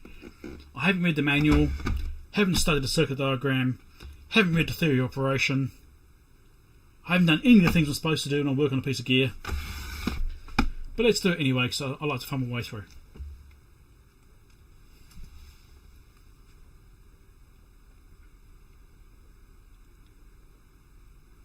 Hey Cajun. Lot picking lawyer. Oh yeah, okay, yep. Yeah, watch him occasionally.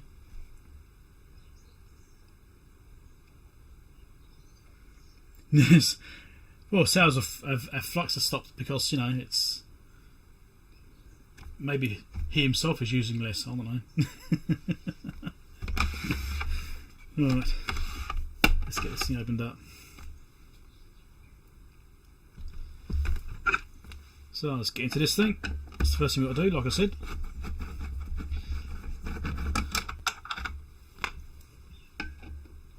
It's got a plastic casing instead of metal casing. Not quite so sure I'm keen on it, but here's what it is.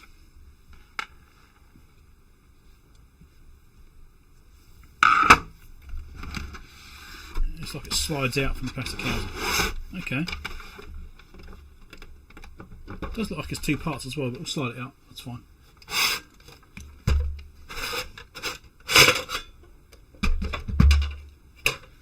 So yeah, it's two pieces. I wonder why it was sliding rather than just putting out. I guess it was just in slots. I guess it's just sitting in there. I'll probably go to lift the covers off. That's fine. We can look at both sides of it at once. So there's the top side. Let's get a better shot on.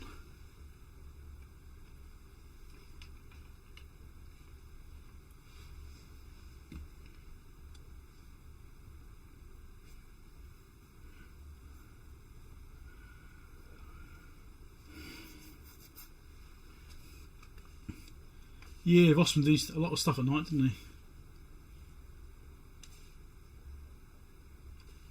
Those markings are upside down. I might have to flip it over.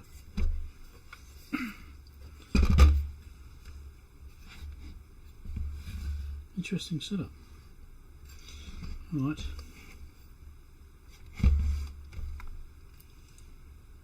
Then the markings up the right way.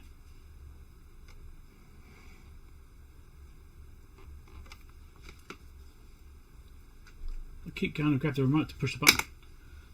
I need to get another remote or something. So here we are. That's the inside. I had to turn it over so you can actually see the markings the right way up. And it actually tells you different sections like function control over here, frequency counter over here, timing generator. It's got like functional sections, push button interface. So if you need to try and figure out what's going on, it's quite nice for that because it actually tells you which sections do which parts. Very nice. I like that kind of attention to detail, you know, in the design stages. That's really good. So that's that side. Obviously, power supply on the back end. Interesting, got these little like droplets on here of resin. Obviously, when they made the transformer, they dipped it, and it's been dropping off. So there's the main power supply. No signs of bulging caps yet. But I've got this on the ready. It's always a capacitor. We'll see. Check the other side out. And again, this is all marked as well. Preamplifier, square shaper, lock converter, triangle buffer, amplifier. Yeah, it's all labelled out. It's really nice. So I haven't seen any capacitors which are bulging yet. Sorry to disappoint you, but all the capacitors so far are looking good. Now, like I said, I do need to change the power supply. I don't know how to do that yet. I need to figure that out. This capacitor here is looking slightly extruded, but, well, it's raised off the board. It may or may not be extruded. I can't see any signs of leakage. There's no like oily stains on the boards or anything like that. All the paps, from what I can see so far, are actually looking really good.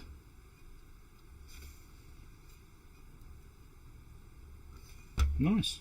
So, how the hell do I change the voltage in this thing? That's the first thing I need to figure out.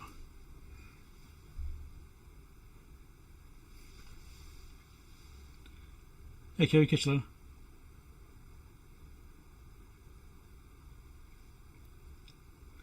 More logic than the ball.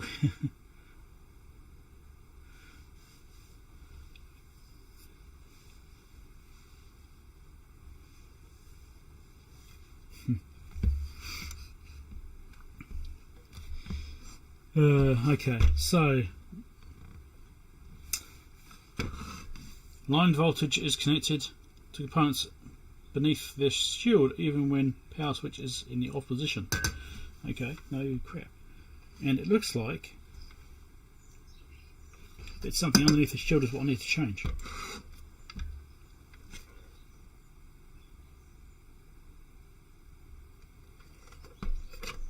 Because I can see a marking there for the voltage.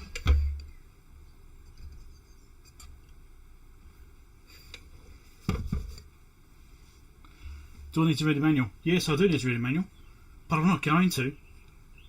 So there. Not unless I have to, anyway. Right, so interesting arrangement for the space or anything. It's a weird design the way I've done it. It's got this back panel here like this, and then you've got these standoffs on that. I mean, is that to keep noise out of the inside? So it's extra shielding? Now, I would say that, but it's a plastic panel, so that won't be the case. It's also just a design decision. Interesting. Let's see if I get in this off. Looks like I've got to take out these two screws.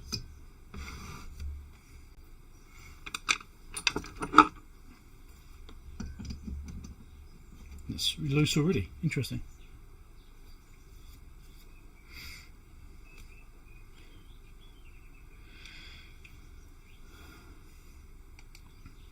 So I think the controls are actually for adjustment. So I think the adjustment for the voltage is actually underneath this panel here, because I've got this sticker warning about line voltages being underneath it, and just on top of here, if you look through the hole, it says 115 volts. So I'm going to take this panel off, because it may be there's like a jumper set up under here or something I have to swap around to get the voltage changed. So the top screw already touched, and it was actually loose. The bottom one is tight. So I guess it's just a fluke that the top one was a bit loose. I'll take both these screws out and I think that panel will slide off. It does. And what do we have inside here? So a big chunky power switch, we've got a fuse. Let's cut the jumpers down here. And it's got this jumper block here which says 115 volts. So do I pull this off and turn it around? Can't pull it off. Oh, really?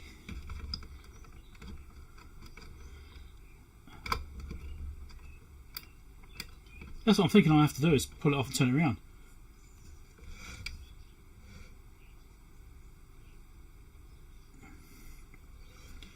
So it's got this other jumper blocks over here and some circuitry which may or may not matter. I'm quite sure what's going on there. I might need to read the manual. There might have to be a thing. Just pull these wires upwards, maybe to stop it from pulling out of the way. Let's get a different tweezer.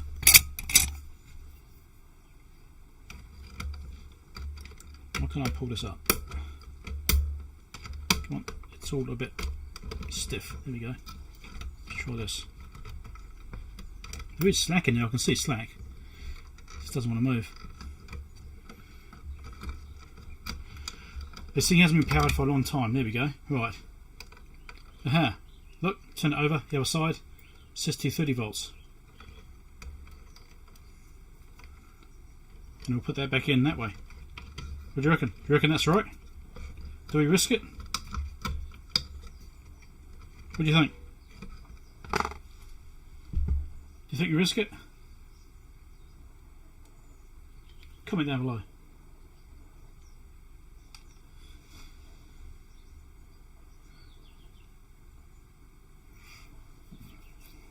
Well, the pin counts are different. This has only got 6 pins total.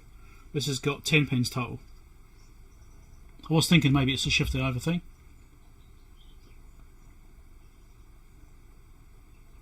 See manifestation. Yeah, don't need to worry about manuals.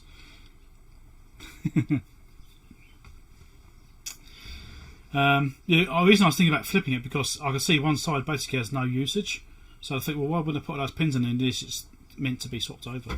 So what I can actually probably do here is measure across the input pins here. I'll record video once I've decided. I can measure across there, see what the resistance is. or maybe the inductance. Do resistance. Measure resistance across there with it powered up, so the switch is powered in, and then we'll flip it back over the other way, original way, and do it again, and you should find the resistance will halve.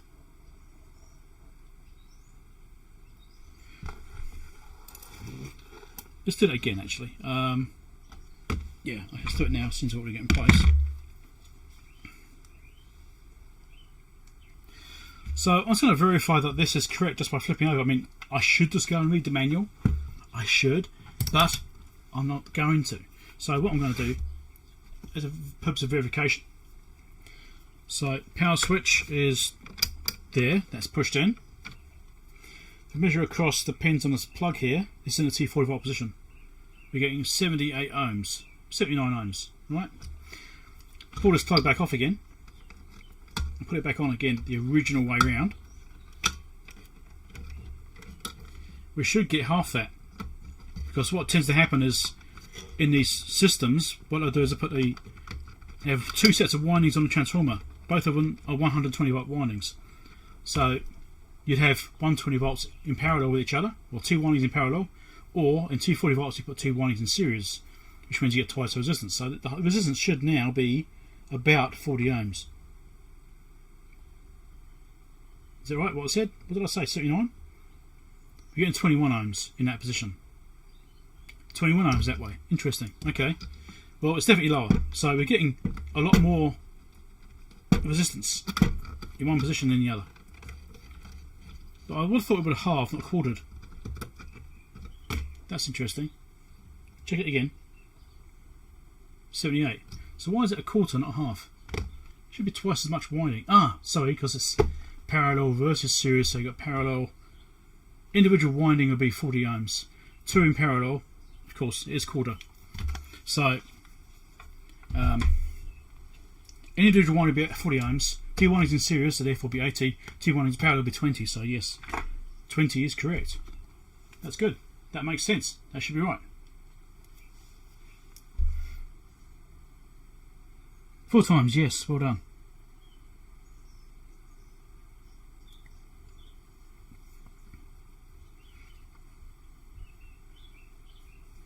I was confusing myself there. Right. So that is now ready to be powered. So I should mark this. There's 230 volts.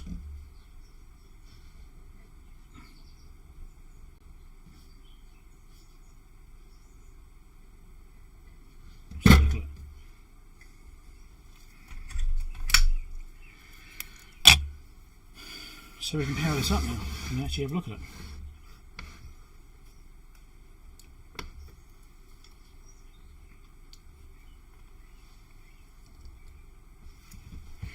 Yes, 85 by 4 is 20, that's correct. It wasn't my maths that was the problem, it was my interpretation of the coil. I've forgotten its series and in parallel, so therefore it's not actually half, because you're not taking one away, you're actually taking one away and adding it to the other one, so that's fine. I was thinking of it wrong. At least I corrected myself in the end. The lunatic fringe, eh? Alright.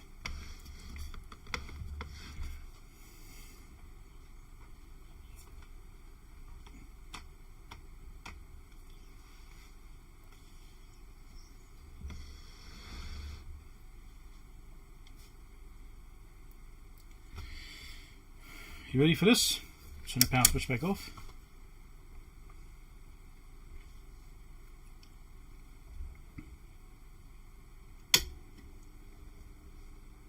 Nothing there, great. Should really record this, shouldn't I? So let's power this thing up for the first time. Power on here, you should be able to see the hopping meter over here. No power drawn with the switch off. That is correct. We'll turn the power on. And we have a display. Kind of. Now I'm actually thinking that there's probably an issue with the zebra strips, because this is what I saw before was segments missing. It may not be zebra strips, it could be a digital logic problem.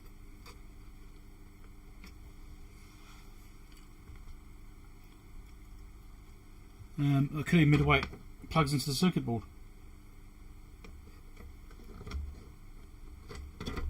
because it's got like a board edge connector on the front here. So over there's got like a big board edge connector right there. So it could just be the way it's communicating through there, and those could be dirty. Alright, so what I think I'll do now, I know that that's definitely working. I'm going to put this panel here back on again, reduce the chance of me giving myself electric shock, and make it a bit safer.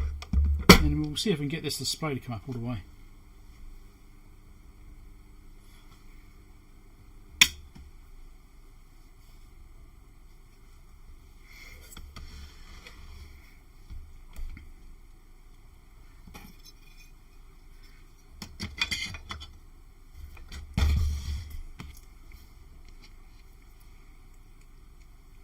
So that fault was what I saw on the listing, as the display not being completely there.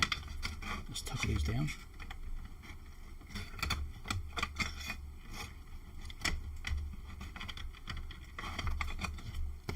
So that's exactly what I saw on the listing. Well, that's what I actually purchased it as.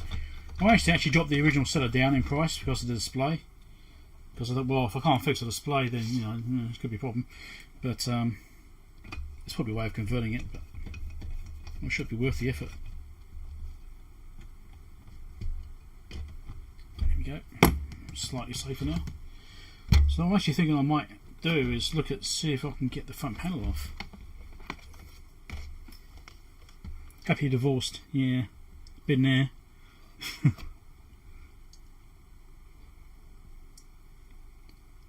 It's got rails that run right through. No cover, I'll just put back on again.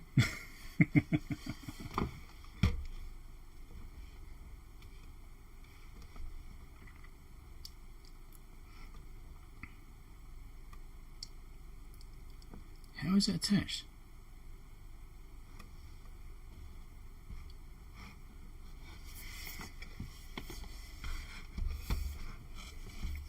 I'm trying to determine how this thing is actually attached to the front casing. Right.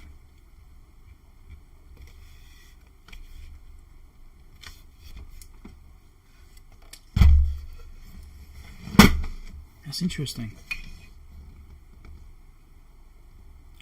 I can see how the PCB is attached to the back of the front panel, but I can't see how the front panel is attached to the side rails. I mean, you think it'd be screws going through, but there's nothing on it. There's no screw there. Is it just clipped? Being just clipped would be weird.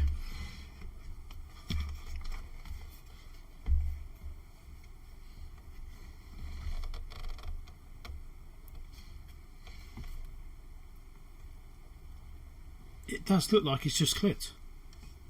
I can't see any actual attachments. Mind you, actually, there's a strip here.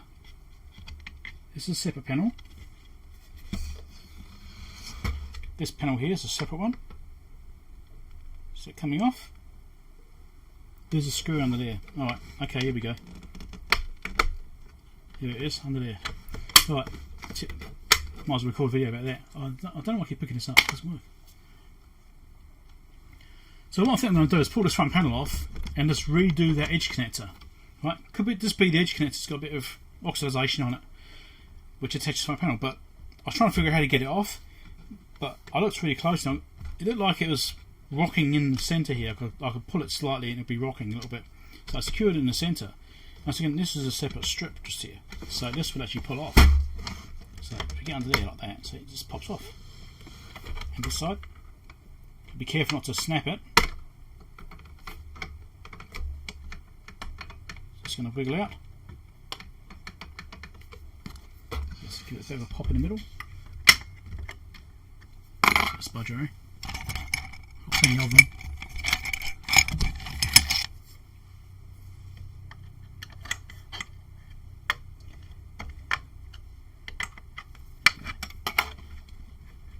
Come on, pop out. I was trying to snap it. It's like stuck in the middle. There we go.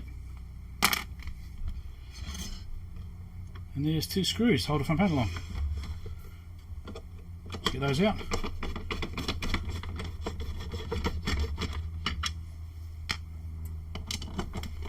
I might have to take these knobs off. Yes, I will actually have to take the knobs off.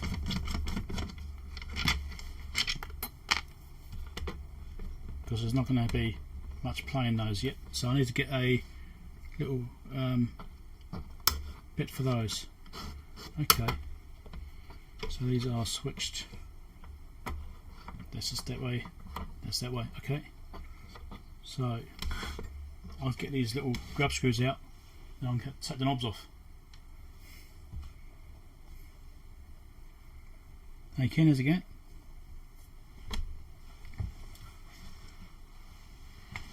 Find a suitable tool.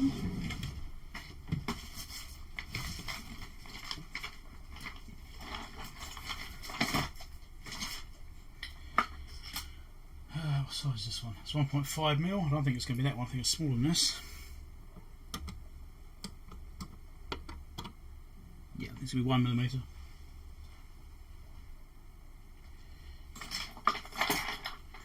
I'm pretty sure I have a 1 millimeter. Well, I thought I did.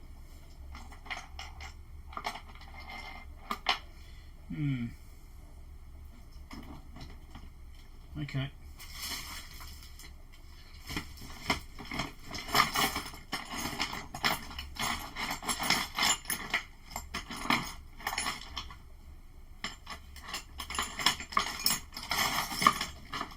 Right. I was hoping to have one in that style, but not that style.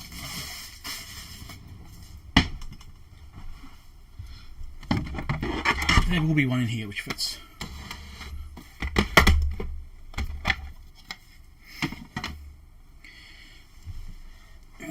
Millimeter hex. Just 0.9. Those on it. Hex.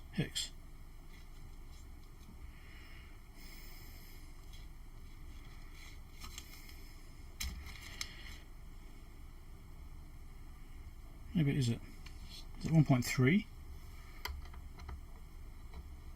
That looks like the right one. 1.3. Apparently.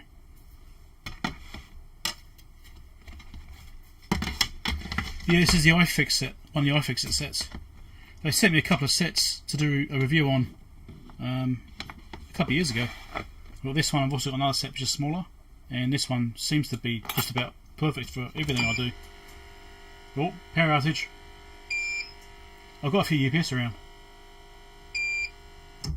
It's back. Okay. Bit of power surge. You can tell I've got UPS around because in fact I'm still online. Right, take these knobs off.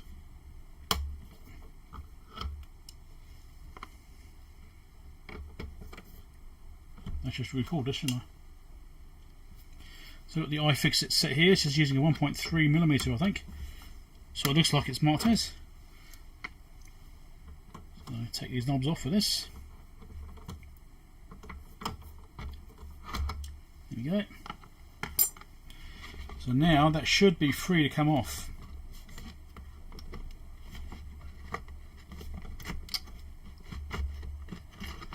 That's actually got a board edge connector on the back here as well, on the main PCB going into the back. Alright, so there's the front panel. Nice. But it's actually got an edge connector here as well, which slid out. So I'm going to show you that. Let's just rearrange things a bit.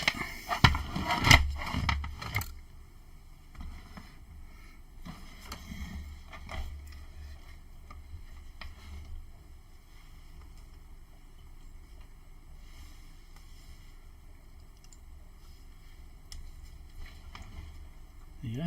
So edge connector goes into the back to the power supply. Then it's got this ribbon cable which goes across between the two boards, it looks like. It does. Goes through to this one, which also has an edge connector going to it. So what I should actually do is pull these boards out, put some deoxit on those, slide them back in again a couple of times just to freshen those connections up. Because edge connectors always give trouble, eventually. Always do. And these aren't even gold plated, so just tinned. So, yeah, that'll definitely do.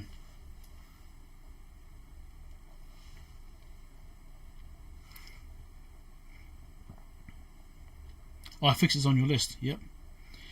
1.3mm. I mean, it went in. It's almost like it's perfect size actually.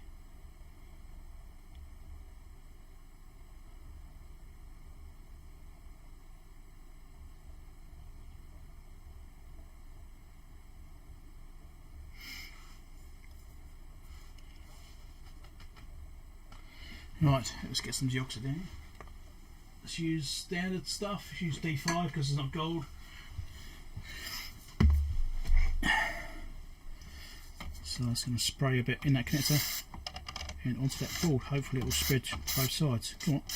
Not sure it's coming out. Right.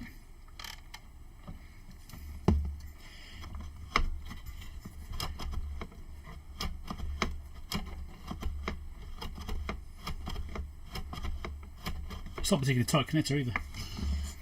So I'll do it to the other side. I'll just adjust this slightly actually, and get a bit of view.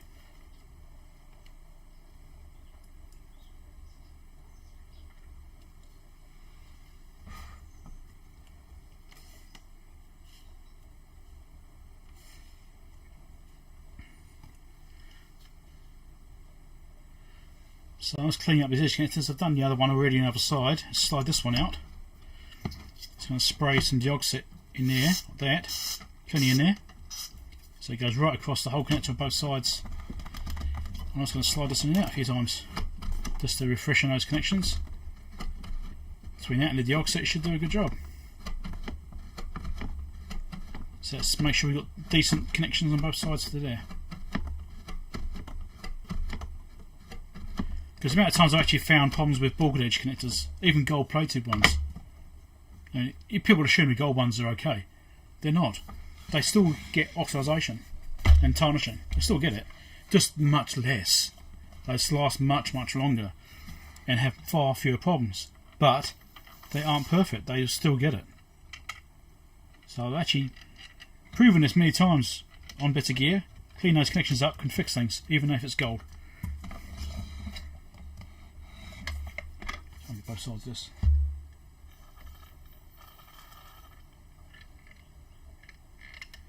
Yeah. I'll slot this in, I think. Put a chopper slotting it back in there.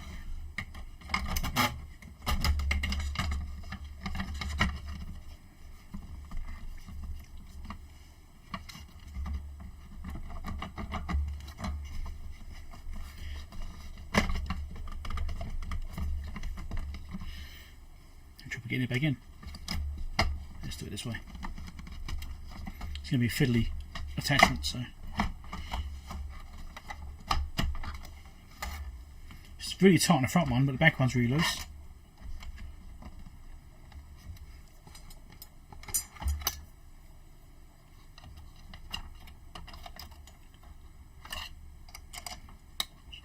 Try and lever it out from here. Just want to push it on and off a few times to get it scratched up and refreshed, like I did for the back ones, if I can.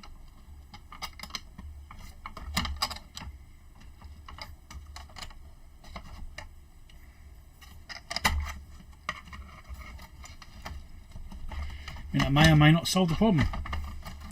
It probably won't, but it's worth a shot. So let's try that first. Try and slide that back in again.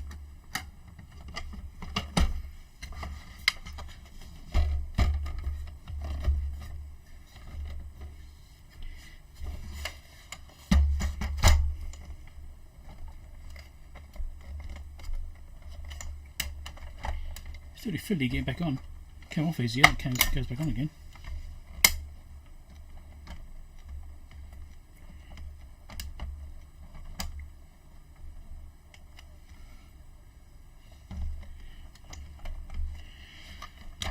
So here does want to slide in. I'm missing something here.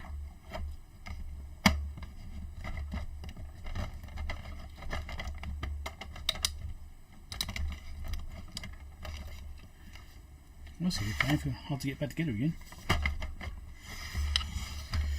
Yeah, I'll come back once I get it back in. I also want to put it back together once in case it's fixed like that.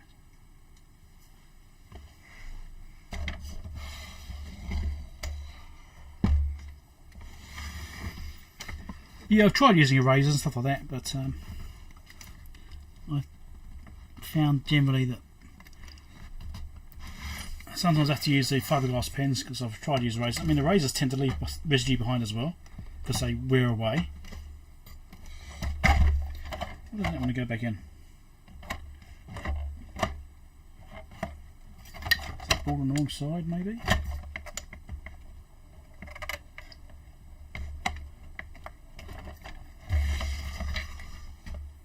No, I don't think it goes underneath. Okay.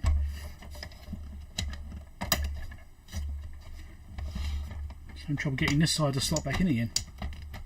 There you go. Now it's in. Okay.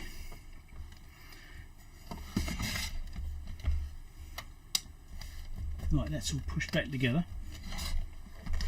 Seemingly all the way. Do you wait for the Doxit to dry? No. What do that? Let's see if that's changed anything.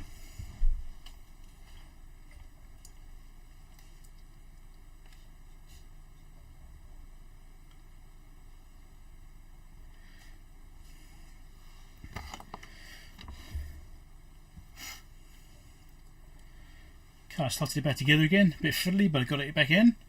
Let's turn the power back on. And the display doesn't look any different. Still got segments missing, so it doesn't look like it is that voltage connector after all. Let's put it back apart.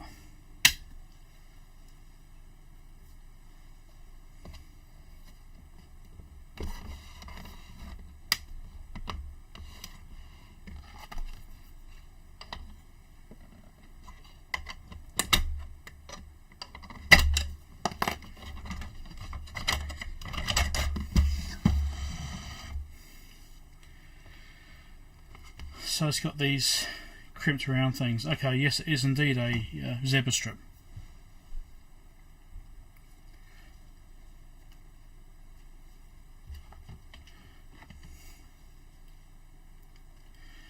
So there's the front panel removed, and here is the back of the panel. And you can see here that it's got these bent over bits of metal, which means this is a zebra strip display. So this is a zebra strip display. You can also see the strips here and here. So we'll take the screws out, move it off the panel, and have a look at the other side. It may not even be those zebra strips. It could even be a logic problem. It could be a chip driver issue, which is a bit more involved to fix. Not hard, but a bit more involved. So we'll start by taking this board out first and looking at this side, because this is the most likely part to fail. I mean, the chip drivers can fail, and if it does, it requires looking at the manual, unfortunately, and tracing it back and trying to figure out what's going on there. So it has a little washer in that one. So these are different screws. So I should probably make sure to put these down in the same order as I'm going to take them out again. Anyway, each one's different.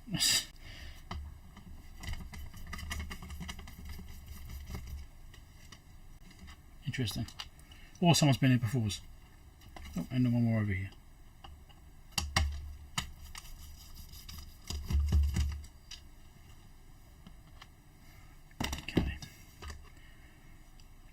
So there's the display, and there's the button membranes.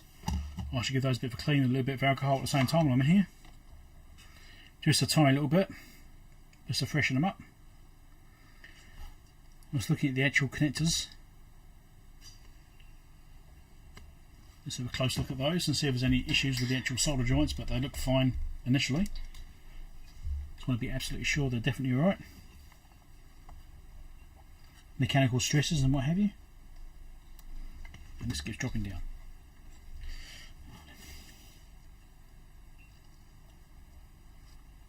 Those solder joints look absolutely perfect. They look really nice. So, let's assume it's a display problem. Let's untwist this. Can't quite do it by hand, that's okay.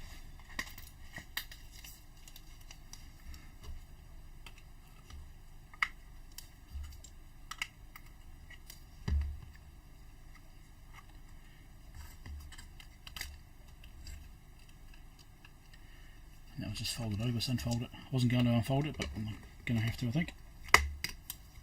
Just a little bit.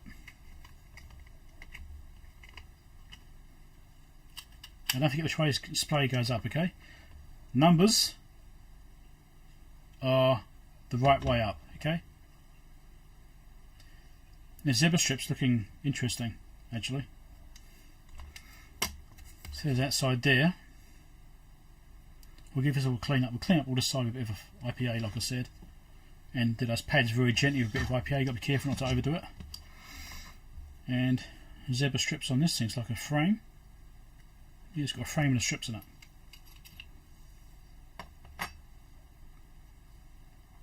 There's the display. Can I pop that out? Usually it gets stuck to the strips.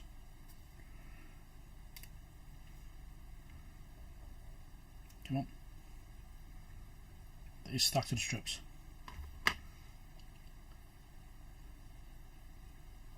So, yep, I'll peel this off if I can I? That one feels really well adhered on there actually. It's an interesting setup on this one. Now these actually bow out slightly, so that could be part of the problem too. Alright. I haven't come across this particular setup before. Without the rubber strips. Usually it's like a rubber surround, which these are encased by. And these don't have it this time. It's relying on the plastic to hold them up. And the plastic is actually bowed outwards. So that could be part of the problem. It's actually allowing the strips to collapse and fall over. Maybe.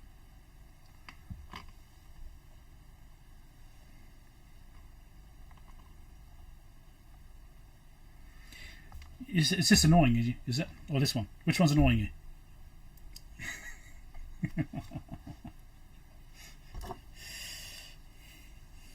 Fine, I'll cut them off.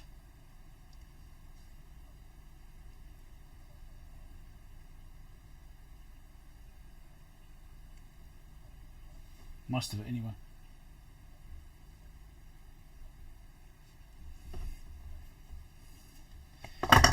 Yeah, slightly better.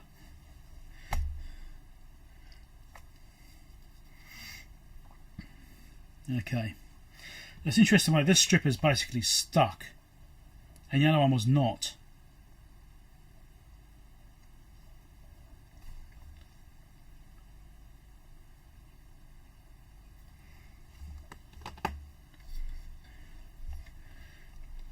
And like I said, I haven't seen this particular setup before. I've always seen the rubber strips like most people normally see. It's definitely an interesting setup.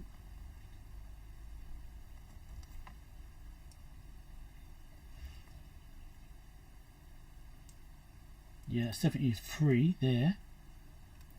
There we go, it's popping off now. It is just, yeah, it isn't actually attached, it is just a little bit stuck. There we go. So I think that's what's going on here, is that these are just basically collapsing and losing contact. And part of it could also be that these are opening up, so it's allowing it to fall over sideways. Interesting setup. I don't think I've got any zebra strip actually. I was going to buy some once. Yeah, I was going to buy some. One around today. I never actually got around to doing it. Right, there's the two zebra strips out. So I'm thinking what I probably need to do is warm this up a little bit. Push those in so they're holding again. This frame should hold it in, but it's not. The frame's actually loose on them. So that could be part of the problem too. Right, let's do the IPA part before I forget that. I'm not worried about putting lots of IPA on this side. It's the actual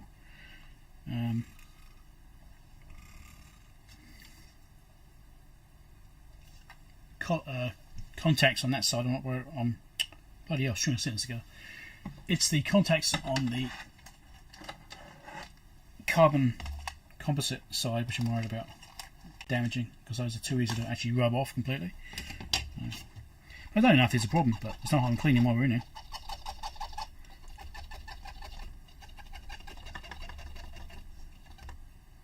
There's a bit of dirt coming off, not much.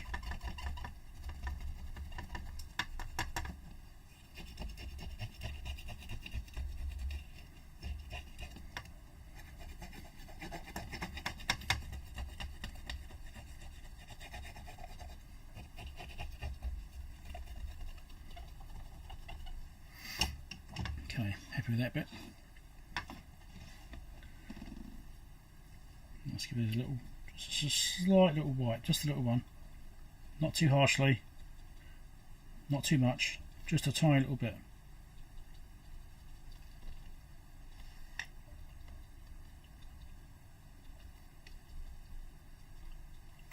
That's it, no more than that. Okay.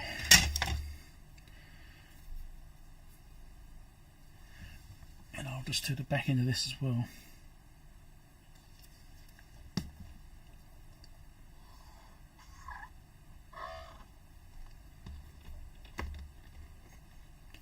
I've got hair in it, of course I've got hair on it. There's always cat hair, you realise this? There's always cat hair. Okay, so there's the glass cleaned up. As far as these go, well, yeah. We'll see if I can do along the edge of them. It probably won't matter, but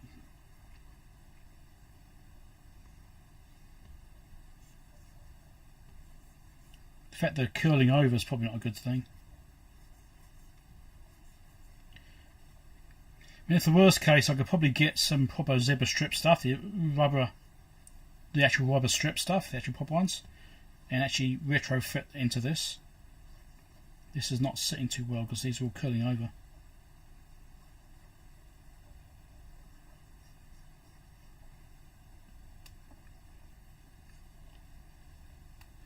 So this side's curled.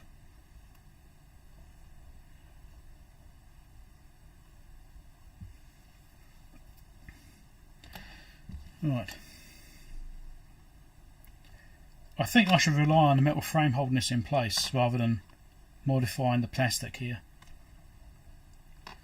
So I'm going to put these back in the plastic. Or do I put the glass back in first?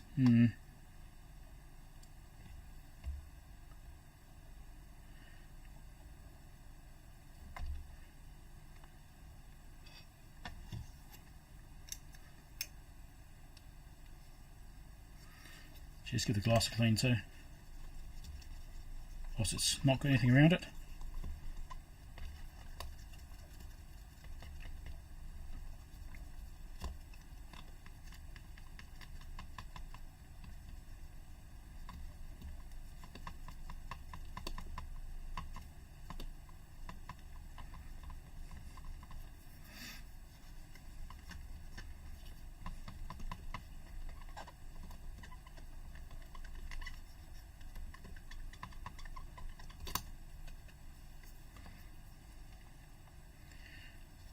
Cat hairs, yeah, get everywhere. Cat hairs just like everywhere.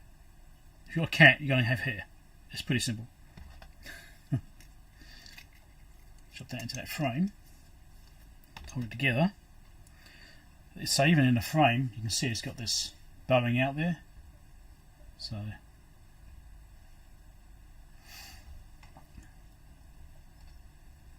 you can see even when this is all back in the assembly in the frame, you can see that these are bowed out, where the frame isn't actually holding the sides in, and that's allowing these things to collapse over sideways and have problems. So I'm going to do something with this frame to try and make it pinch that plastic more. I may have to shim the frame or put something in there just to stop it from folding over, because that folding over could be causing a problem.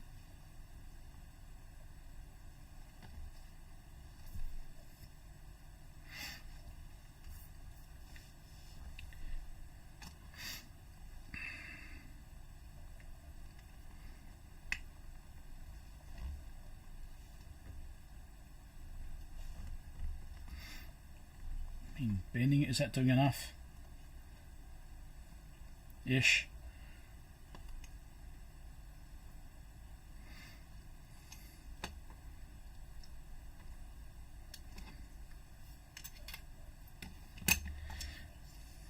do it like this.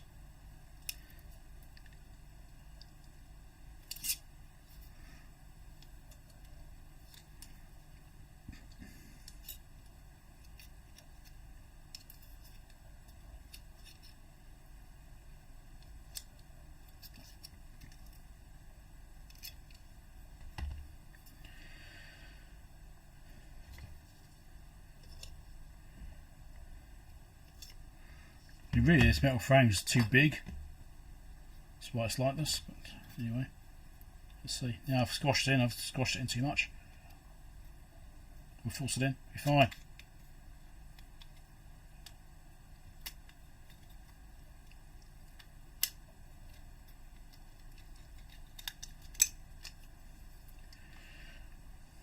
Okay, it's holding it quite nicely there. The parallel again, nicely.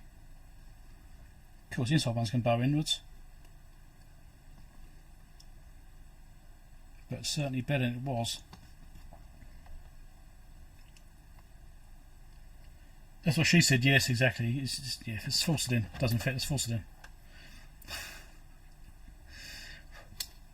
Right, I should drop this into the slot.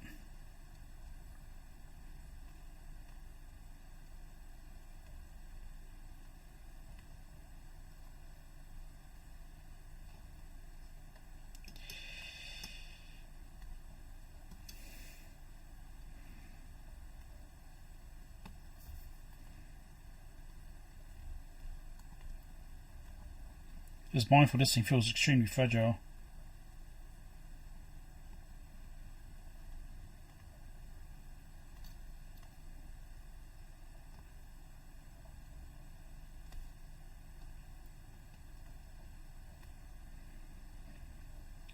I definitely prefer the other types which have got the rubber surround on them.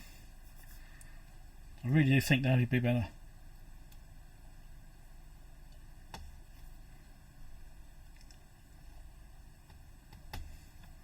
It just doesn't feel very positive, you know.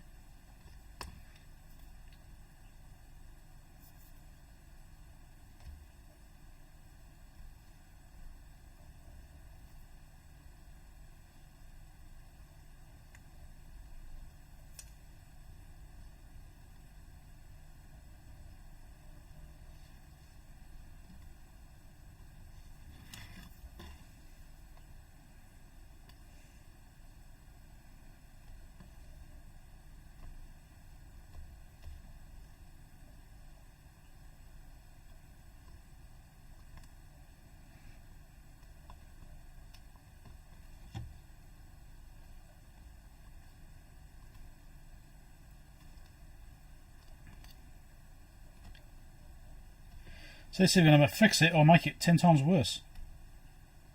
What are your bets going to be, you reckon? Any bets on which way it's going to go? Better or worse?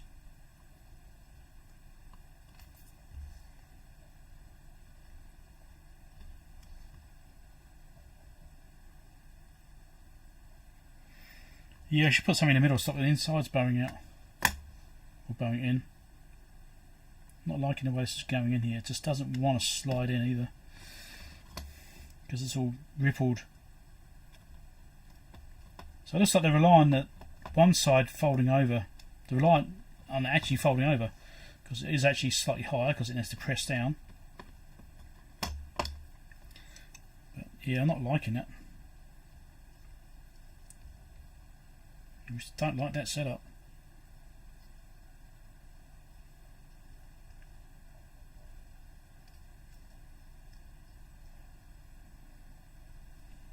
I mean, it's all in, and it is protruding slightly higher, because obviously the strip does have to be slightly higher than their gap, but I just don't like the setup at all.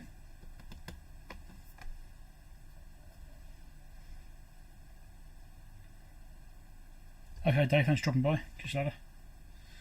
Right, well, let's give it a go. Let's back in as much as I can get. Let's see what happens.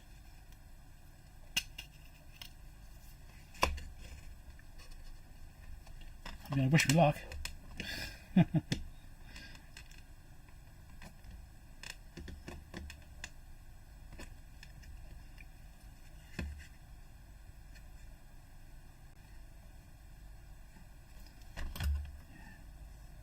Because even that isn't sticking down to the board very well, just like that.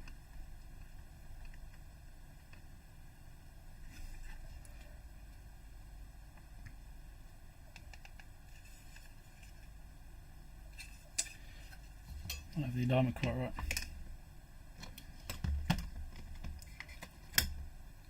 It has got pins on the back here, so I need to make sure those line up. I think they're not quite in.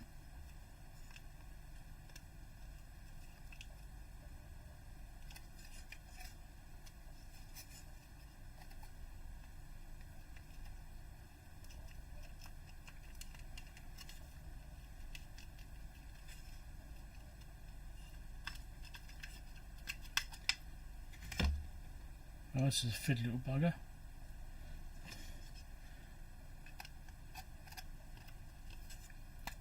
There we go, now it's in. That side is anyway. Well, this side. There we go. Right. Try this again. And bend it over to try and get a decent bloody pinch. It's not really pinching down very hard. I don't like that part at all.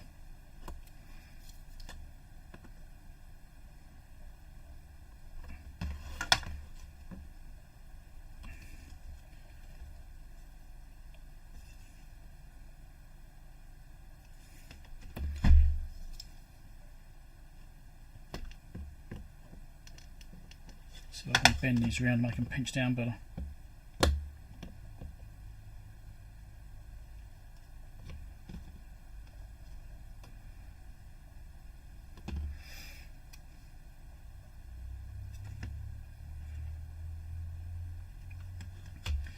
Would definitely been better with having 4 of these tabs. You can't see what the bloody hell I'm doing. I'm too zoomed in. Right, so you can't. So those little tabs there would have been nice to have like 4 on each corner. The ones in the middle means the ends aren't doing too well. I think it's kind of okay now.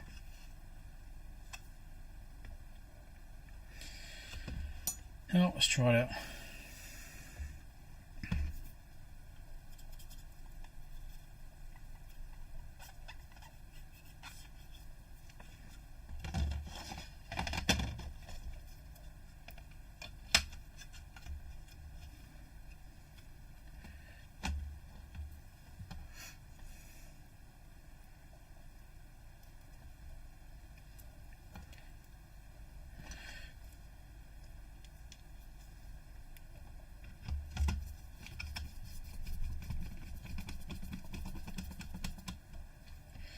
Well, you have to hang on just a few more minutes there, Ian, because we'll find out shortly whether or not that works, or whether I've completely messed it up.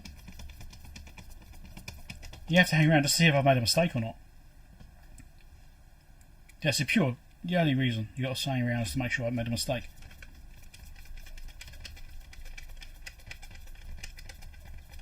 Plot twist, upside down display. Hey, could be. We'll find out. I'll try not to do that, but you never know.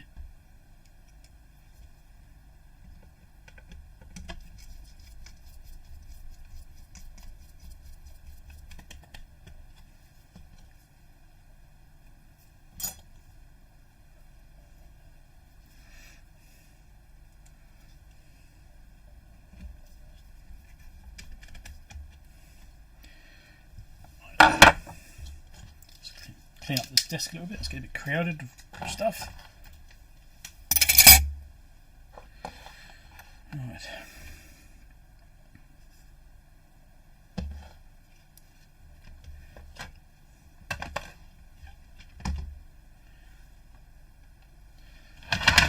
So I just reassembled that. We'll find out shortly whether or not it's actually worse or better, or no different.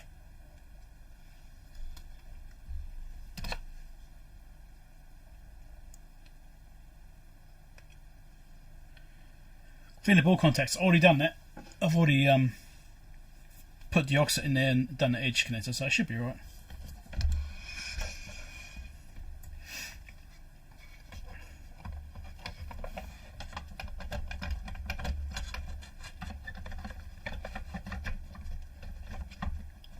Tools and desk allowed? Yeah, I'm afraid so.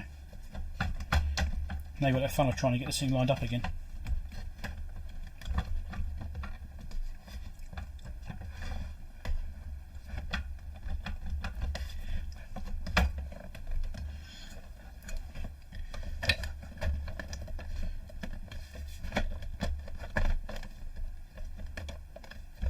Come on, get in there.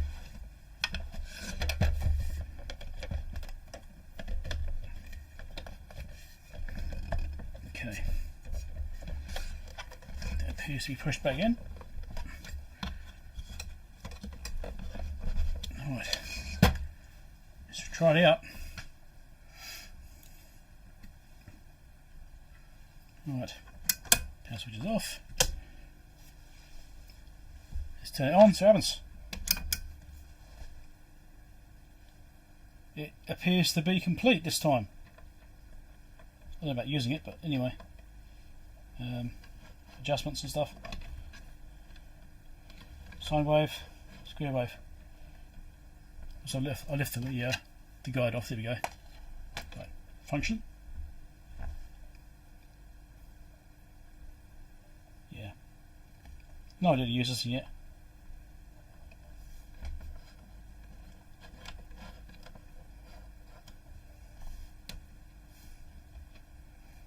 How do we use this thing?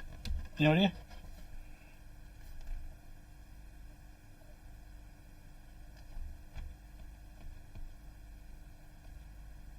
Well, those are working.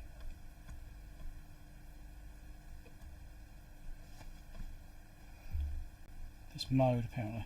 Yes, gate and trigger. Okay, so the buttons are working. I just don't know how to use it. But it looks like it is actually functional now. If I can just figure out how to use the damn thing.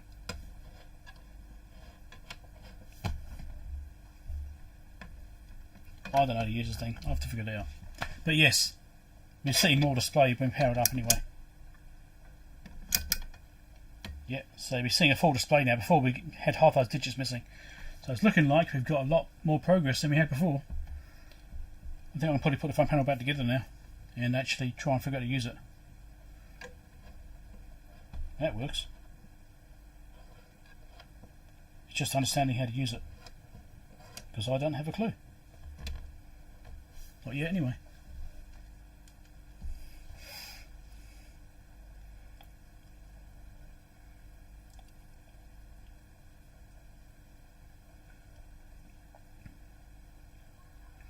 Yeah, I need to put the surround back on again, put those screws back in, get the front panel back attached, and then we'll try and actually see if it works properly. I think it probably does now. And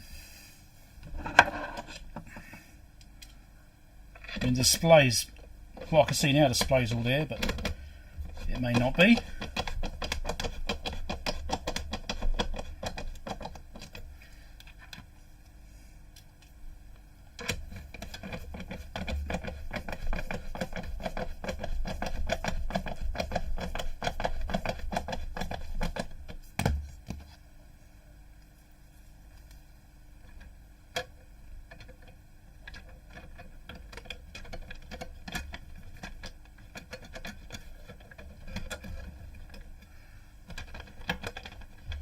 Come on, get in there.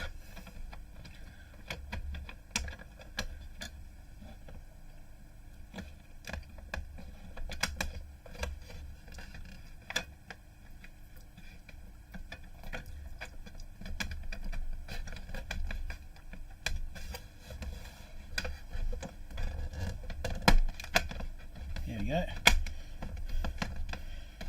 Alright, now we've got trim back on. Let's see how to use this thing.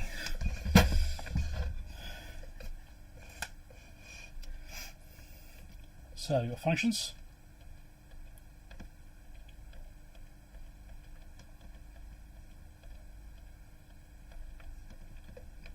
Is that being a bit troublesome? Seems to be jumping around a bit. Please button push. Alright, modes.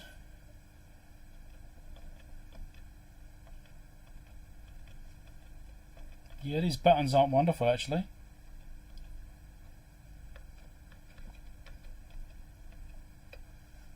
Internal reference. Have. I don't know what have is. Trigger. So how do we get this?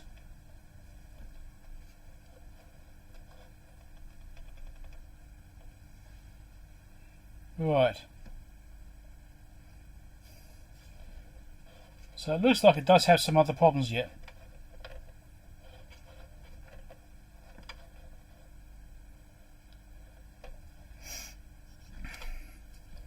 Those buttons aren't wonderful, or it's the logic, or the power supply is noisy and it's causing problems with those buttons.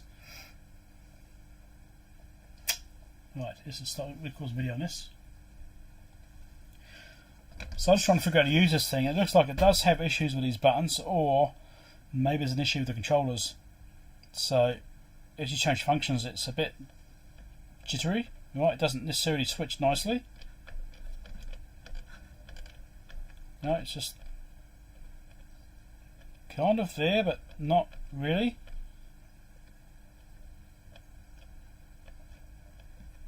So it's jumping around up and down, and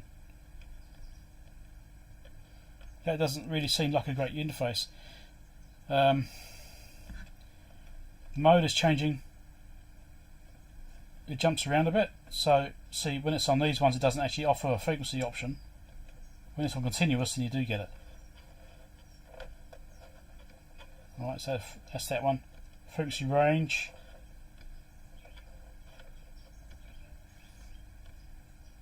So that button there seems to be working okay.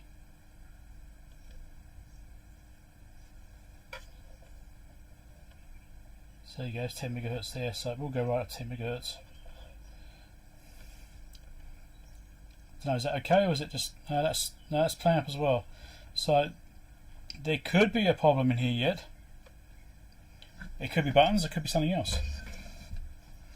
I don't think we're out of the woods yet.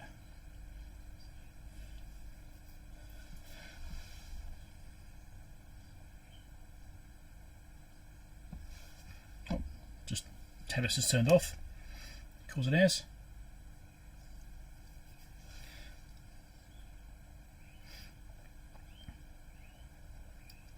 So yes, you do want to check the output and see what's going on.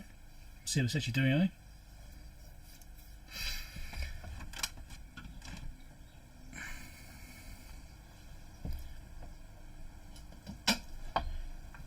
Now I actually understand how the interface works.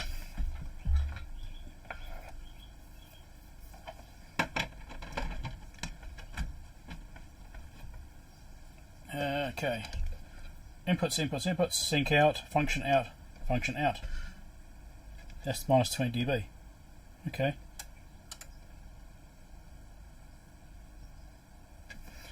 Amplitude has no readout. It's just what it is. Because I have to figure that way out. That's 50 ohm. This is minus 20 dB. Does that mean it's a fixed level? Might be. We'll go to that one. We might check the others out as well afterwards.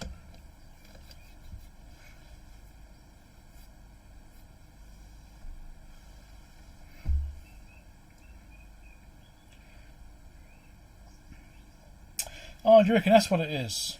Left and right.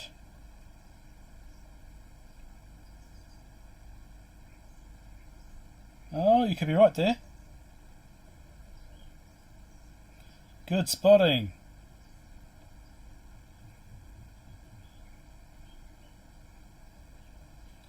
Well done. You're right. You're right. That's what's going on there. Okay.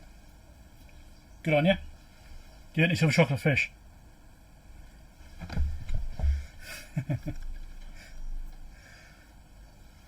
Right, let's go to the scope. Actually, I'll just talk about that.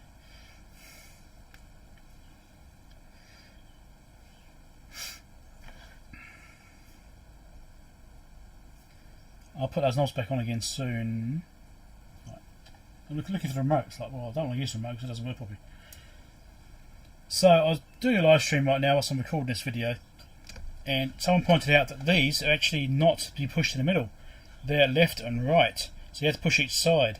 And he's actually correct. That was David V that pointed that out, and it's right. And I'm pushing each side, then it's working correctly. So no, these aren't problematic. They're actually okay. It's purely the idiot that's driving it.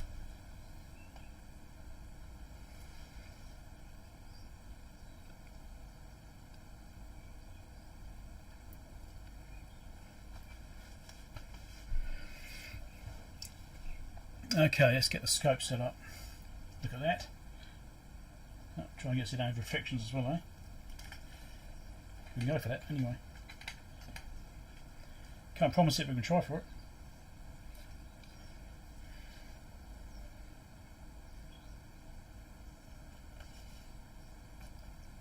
Alright, you can see well enough.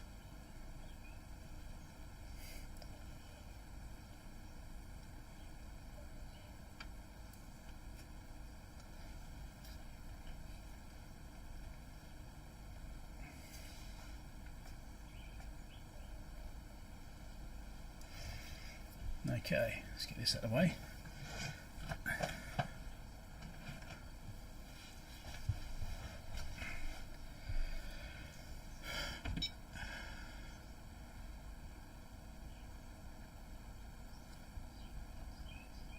Let's do a screw wave right now. Okay, so we are set up to do right now. Actually, let's start with sine. Let's start the DC offset here. And I can't turn it on because I haven't on one. There we go. What level we got? 5 volts division. Here we go. Oh, okay. So we go positive and negative. Positive and negative. 10 volts of division. Should be on 1 times because I'm using a cable. That'll make more sense. Right. Yeah, I'll do 1 volt of division. Okay.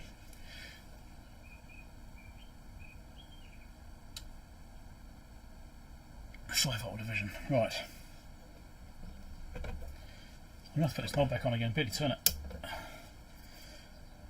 Let's record. So, it's not that one that's causing it. Which one's causing the glare? Is it that one? Yes, that one. There we go. Right. So here's my Siglent scope here, the STS-2104X Plus, kind of. So right now I've got the generator hooked up. Frequency, I've got it set to DC output voltage, so it's got no DC mode here. DC offset is currently set to off, and it is sitting at 0 basically, right?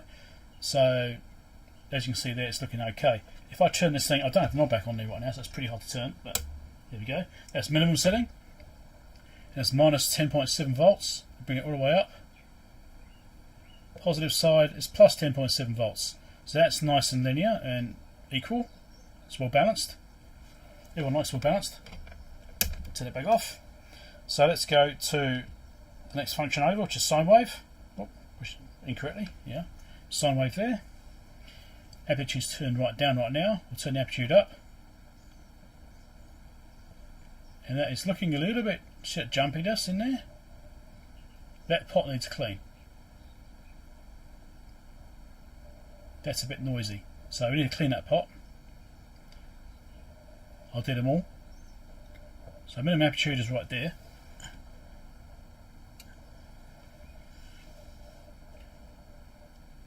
And that's doing 1.6 volts peak to peak at minimum. Now I'll turn it up.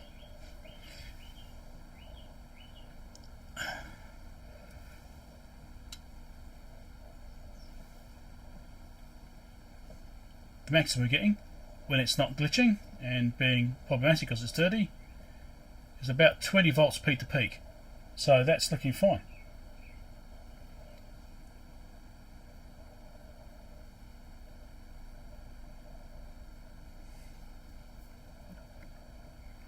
Okay, so let's try the next waveform. Actually, before that, let's change frequency. Let's change frequency down. So the current range is 1 kilohertz range basically, or 10 kilohertz range, whatever it might be.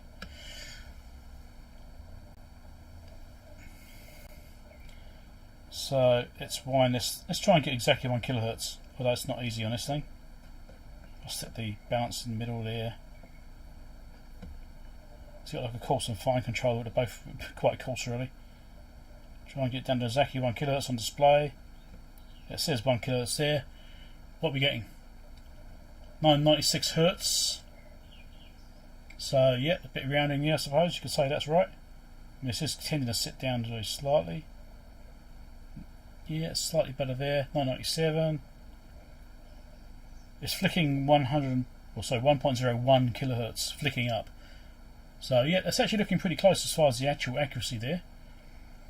So all that range, run that one right up, and that's 10 kilohertz there, 10.7 kilohertz, and we're seeing 10.7 kilohertz on display. So that's nice. Let's increase the frequency range. Next range up, 107 kilohertz.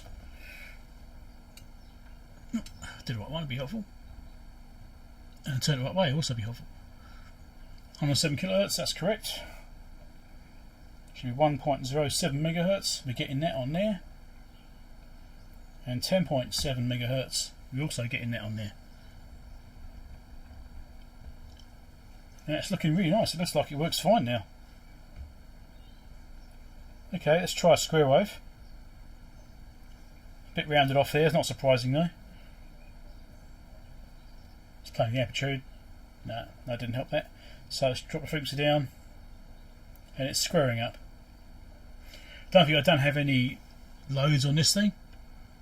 I don't have a 50 ohm load or anything like that, it's just straightening out. So it doesn't actually have any loading, which might improve that. The square wave's looking okay, it's minimum there. That's at 400 kilohertz. And we'll drop this down.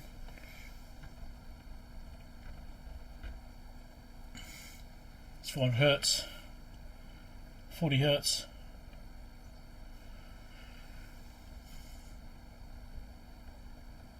It's probably about 4 hertz, I'm guessing. Should be 4 hertz. Yep, 4 hertz. And there we go, 4 hertz. So it's actually looking alright. It looks like it works fine. Let's try a triangle wave. Maybe we'll speed this up a bit, eh?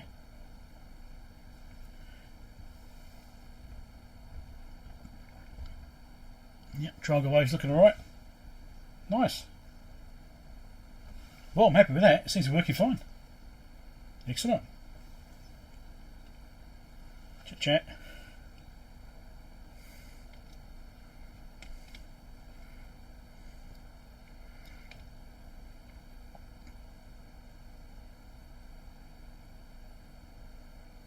Oh, GJ's going. Thanks for dropping by. Looks good, yeah, it does look good. These pots need cleaning, but they're tricky ones to get into.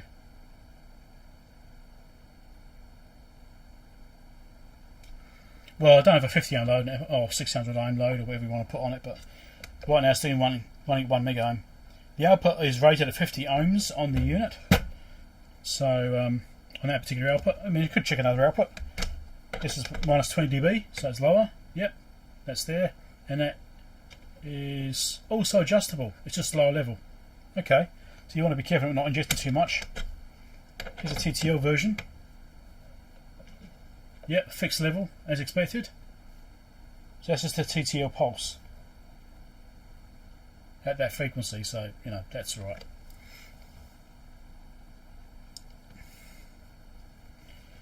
But yeah, it works alright. Let's just clean those pots up.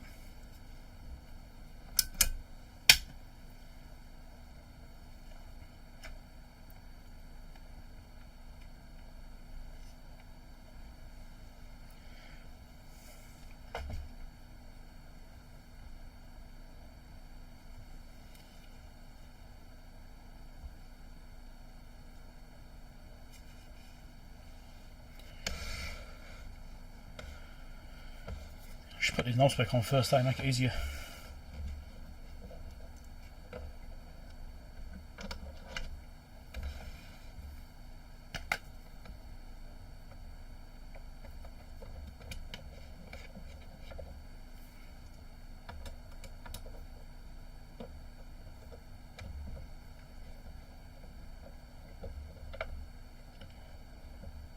Looks about right. Try to make sure it doesn't rub on the front panel as well. They were rubbing on the front panel when I got it.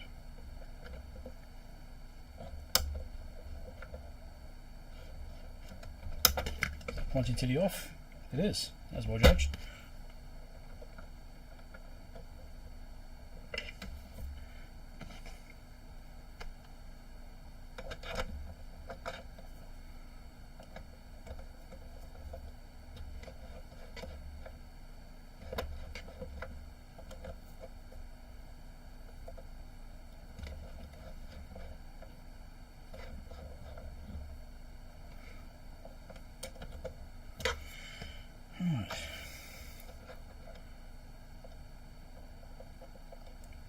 slightly as well.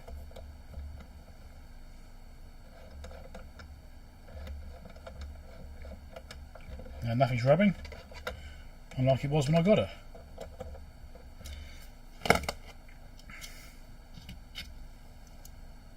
And put that back.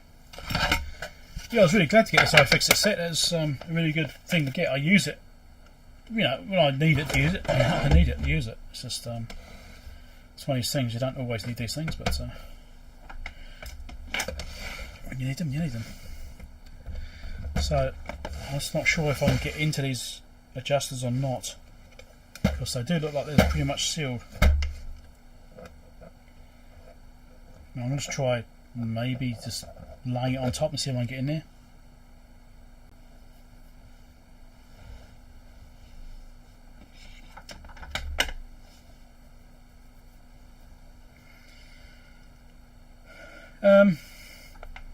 These are Pomona cables. It's a Pomona RG58 cable.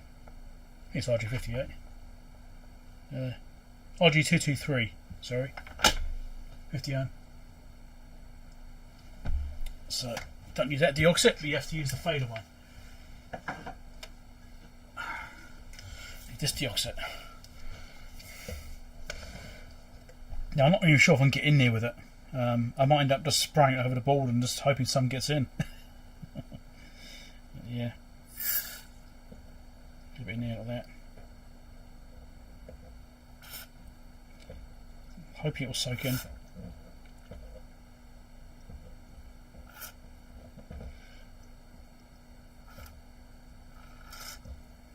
Sometimes you can just put it on top and it just works its way in there.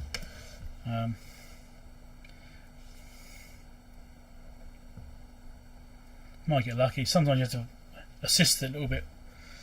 Let's get a tweezer to give it a bit of assistance. I don't like to drill holes in because, I mean, although it's a method of doing it, you can then get debris falling into the pot.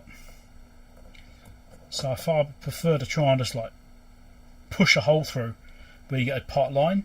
Rather than drilling, I'd rather poke with something sharp and try and create a hole that way. That way you don't get any debris. I mean, if you get desperate, then yeah, you absolutely could do that, but it's not something I'd want to do if I had an alternative option. So,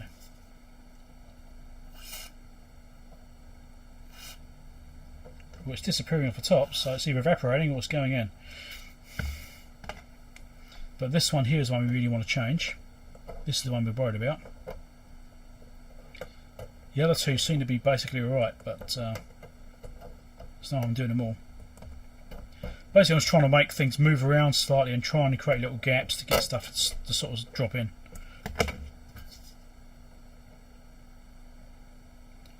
And I have drilled holes in pots before because I just couldn't get any movement. The other thing I've done is, like on CB radios, is I've also dismantled the pot slightly. Well, it's actually like on a channel selector. So it's the same sort of assembly as this. It's got a post which is squeezed to hold it together. And I've actually got pliers behind those, or cutters, and just ease those posts a little bit, reform them, so allow it to open up very slightly. And that also allowed stuff to get in because it created gaps. So I'm hoping that stuff's getting in these. It's disappearing, so it probably is going in. Or it's running down the sides.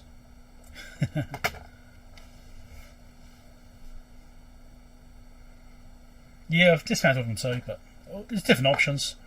I prefer not to drill, like I say, but sometimes you have no choice. I definitely prefer to just try to manipulate them and create tiny little gaps, because you talk about liquids that just work their way in. So it doesn't take much to get them in. The other way sometimes is actually turn upside down and try and go through the legs. Like one and try and go to the top, and that seems to be going. It is disappearing.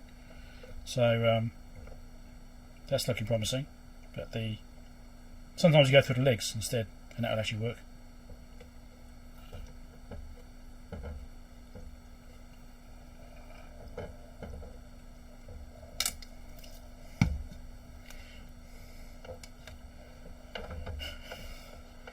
Now turn like a madman. Yeah, well now I've got some in there. Exactly what I'm going to be doing.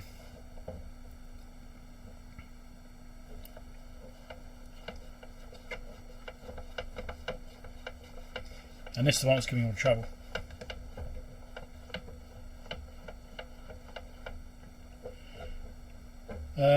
Oh yeah, plastic hot pin to melt a hot small hole. Yeah, that's another way of doing it. That'd be a pretty safe way of doing it, actually. Because you won't get any debris dropping inside.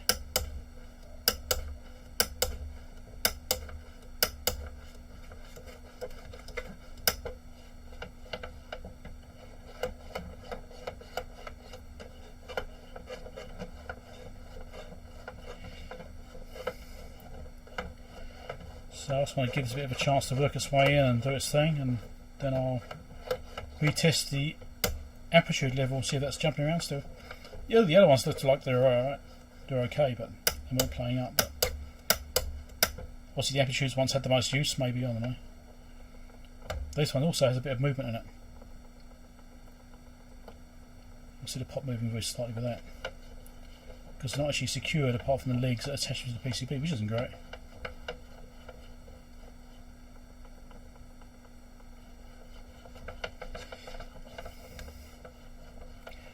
One thing I haven't tried doing is reseating this cable here. It doesn't want to move, I'm going to leave it alone. It's working. Why risk it? If it was going to, be a little bit dodgy, then maybe I'll run some dioxide down it just to help it. Just to stop to give it a chance of being protected.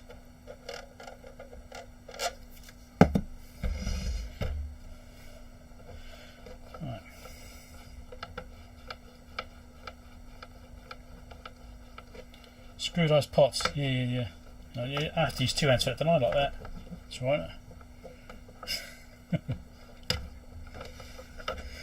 Okay, let's give it another try. Watch it go bang before the dioxide explodes.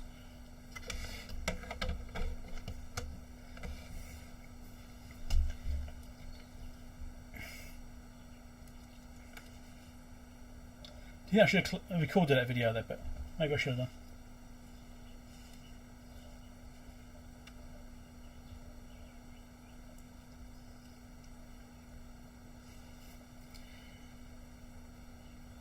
Right, so let's clean the pots. Basically what I did is got some dioxide, put it on top of the actual pots and just let it soak in and try to manipulate the tops of the pots and move them around a little bit just to try and open up the spaces in between the layers so it just works its way in. There's different methods of doing it. Some people like to drill holes in. I don't like to do that myself because you could get debris dropping into the actual pot and making it worse. So I like to just let it be patient and just let it sit on top and let it soak in. And it usually works. But sometimes you have to dismantle the pots and all sorts of things, but lots of different ways. So, power on. Just get a frequency going. Yeah, any frequency that will do. And let's wind the amplitude up and see what happens. Is it still jumpy? I might speed the scope up a bit. And change the frequency a bit more. Let's go higher frequency. This way gets a bit more responsive. Right, there we go. It's looking good now. There's no signs of glitching in that.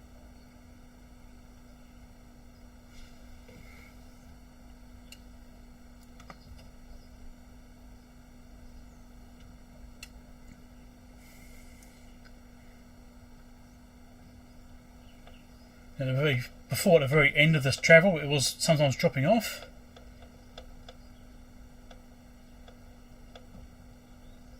That looks perfect now. Can't fault it. Excellent. Looking good now. I think that's fixed.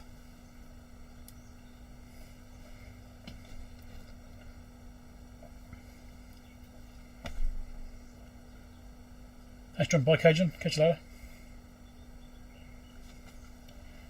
Excellent. Oh, I've fallen over now.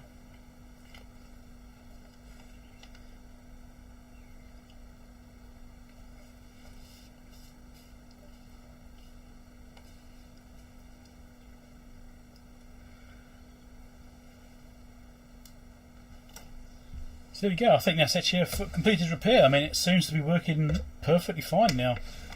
Now I've cleaned those up, done the display, cleaned the pots. The output seems fine. I mean, the capacitors look fine. I can't see any reason to do anything else. It seems like it's basically ready to be cleaned up and just made to look a bit pretty again. And maybe I'll find a use for it on my shelf. I'm not quite sure. Maybe I'll stick it out in the other lab. Probably stick it in the other lab, use it out there. But yeah, it's done. Don't forget to click subscribe right now, quick, before you forget. Check out other videos down below. Also, the subscribe link just there. Patreon support link over there if you want to help support the channel. Having to buy a bit of test gear like this, which I can fix new videos about. Catch you later. Right, that's the video recorded. You'll see that at some point in a couple of months' time, I think, because I'm actually miles ahead on videos. Miles ahead. Let it burn in. Well, maybe. I'm gonna not push my luck. No, it's fine. I think it's fine. I mean, I don't see any reason to be worried about it. What brand are these caps? Nichicon caps. It's got high quality caps in there. What year is this thing? I wonder what year it is. So we haven't established, is it? Date codes. Let's have a look. 83, 84, late 84.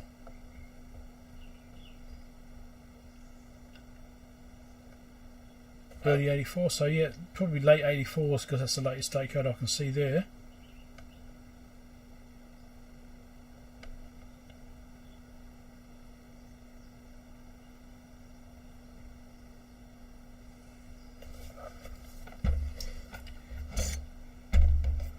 So another thing which is like 40 years old.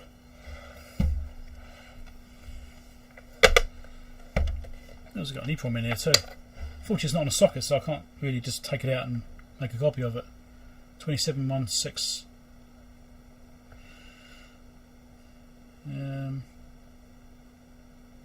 It's 84. Yeah, I think it's 84. Based on his date codes.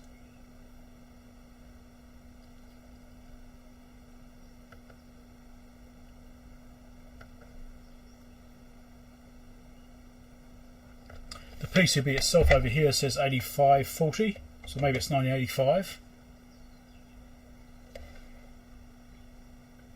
Looks like it's stamped on there. Maybe, it might be in there. I can't. Yeah, I think it's stamped on. Assembly and revision.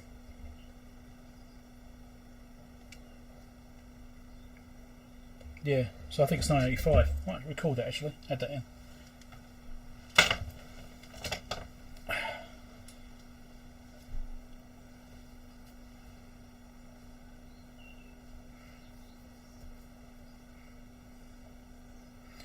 I used to be in a cardio, not anymore. So looking around trying to find date codes on this thing, and the chips are basically got 84 on them, and on the actual PCB here it says 8540, so it says assembly and revision over here. So assembly 8540, and it says 100-00-116 and G21. So I think this was actually assembled in 1985. So this thing is 38 years old, and it still works with a bit of maintenance. Excellent.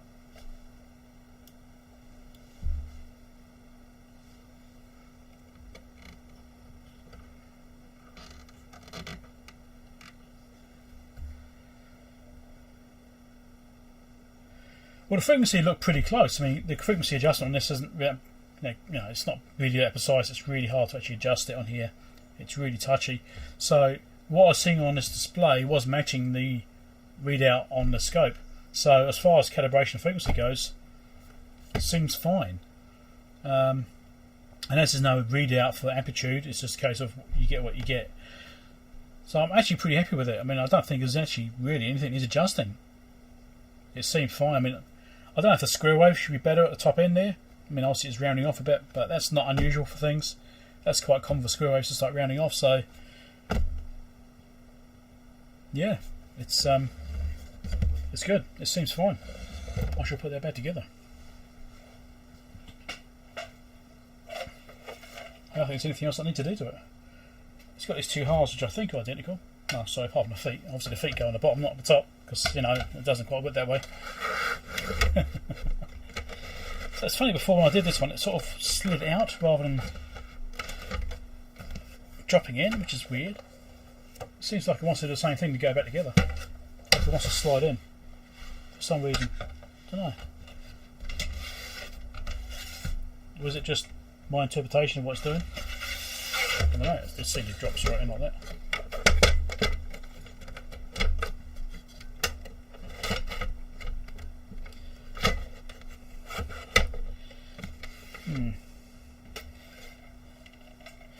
Let's get this aligned. I think I've got to do it kind of like this. It does slide in, yeah, because of the rails. Right, I can see what happens now. So those slots in the rails on the side, they run down the aluminium plates, which is why I had to slide it out while I was lifting it off. I thought it was strange. That's okay. Now I know how it goes. That makes more sense. If I can get the thing in there. Why is everything with this thing fiddly? Don't the feet go on the top of NZ? Well, you have to wonder sometimes, eh? Oh, maybe they do go on the top in New Zealand. Here you go. That's better.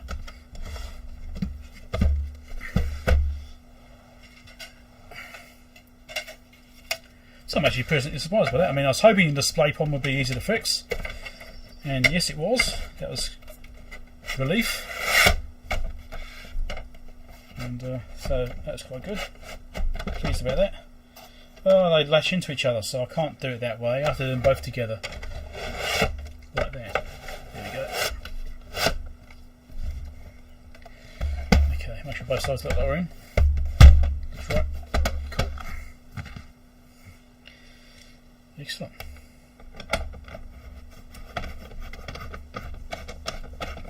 That was surprisingly easy and quite interesting. I found it quite interesting. Obviously, the only problem with doing live streams is that these sorts of repairs, they take obviously a considerable longer amount of time compared to what you see in videos normally. But yeah, I'll put it to my side. I'll give it a clean up. I can put it away. On this thing laying around here. You found a manual? You might be able to post a link. Just try it. I think I might have got a manual for it anyway.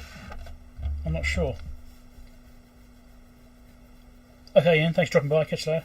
Enjoy your manual. Enjoy your thing. Okay, there's a... Yeah, I can see a link. So just grab that in case it's different to one I've got.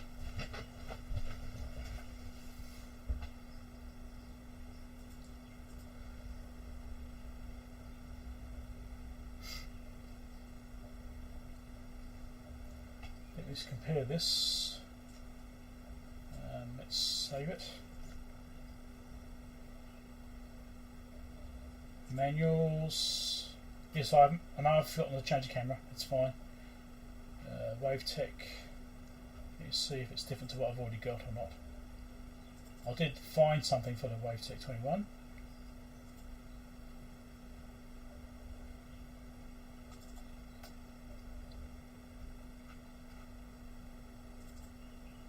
WaveTech 21. It is different to ones I've already got. It's not the same size, it's a bigger file size. So that could definitely be beneficial. Could be better than what I found.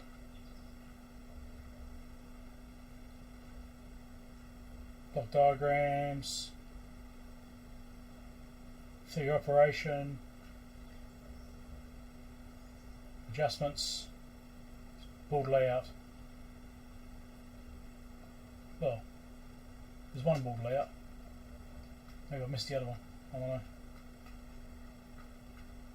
Everything's labelled anyway, so it's not really a problem.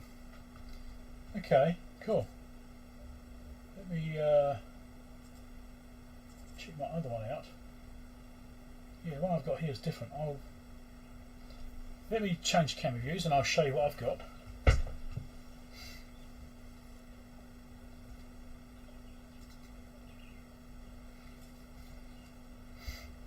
careful about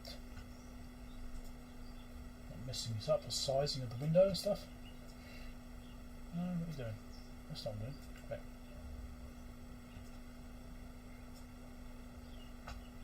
Why won't...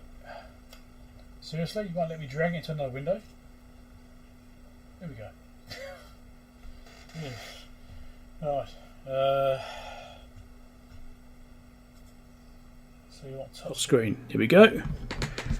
So this is the one I've got, which is a much smaller file size.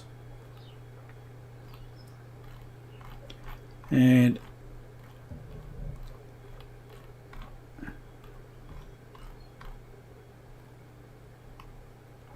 that's it. So that's that one. Let me check the other one.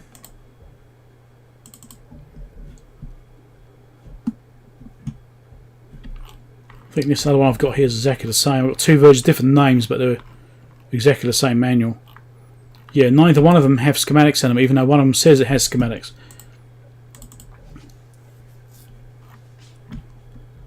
So this is the one you just pointed me to,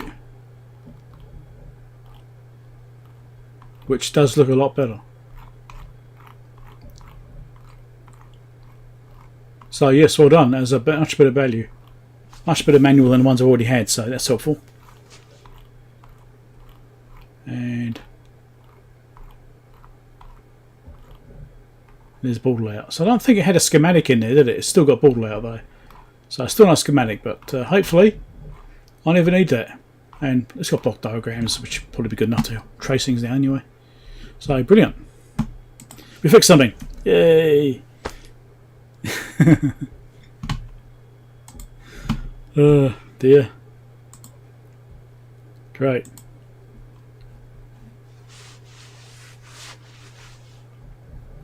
And you got another one as well. Okay, let's have a look at that one.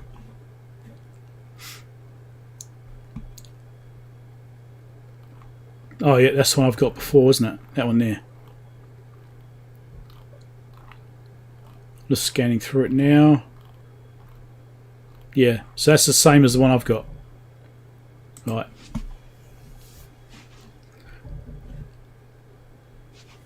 Yeah, it's got CAD points and stuff. Yeah, sort of there. So that's useful. Better than the ones I found, so that'd be useful, I'm sure. Even though it seems to be working absolutely fine right now, I might just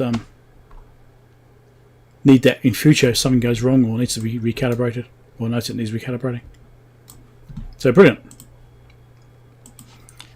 I need a drink. My throat's getting very dry. Let me go and grab a quick drink. I'll be right back.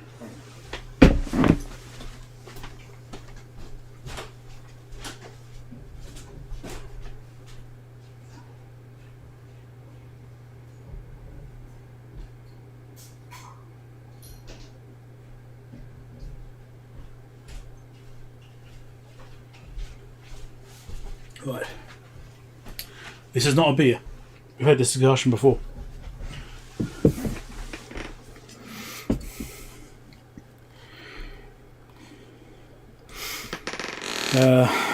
Apple and cranberry. Looks like a beer. It's actually a beer bottle. I've seen beers in exactly the same bottles. Identical.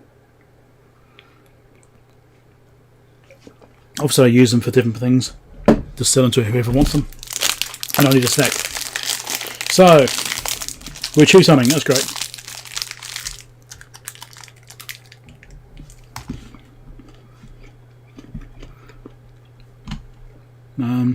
Right.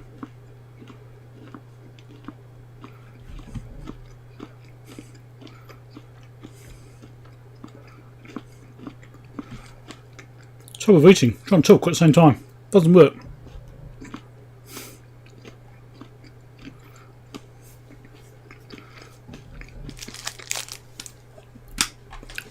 So I'll turn that stuff off now.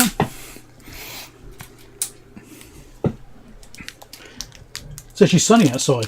It's pouring rain when I woke up this morning. It's actually pouring down. Right. So, that was good.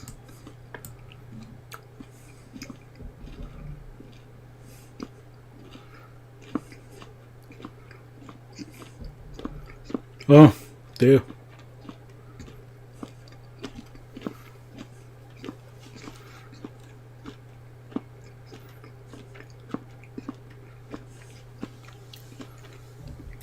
Well, I went to bed at 10 o'clock last night, thinking, okay, I'll get 8 hours sleep, right, for the stream. You know, it usually takes a while to get to sleep, so I thought, give me 8 hours, that's good. Don't often get decent sleeps like that. Anyway, I sort of nodded off a little bit, woke up again at 11 o'clock thinking about code. I was laying there thinking about code for about an hour and a half. Then I medded off a little bit, and then for probably another 20 minutes, woke up. I don't know, probably 2 o'clock in the morning, thinking about code. I think, like, this is just ridiculous. I thought, I'll lay for another 5 minutes. If I don't nod off in 5 minutes, I'm going to get up. Anyway, I got up. So I was writing code till 3 o'clock in the morning. And just looking at those integers and stuff which I mentioned before. So yeah.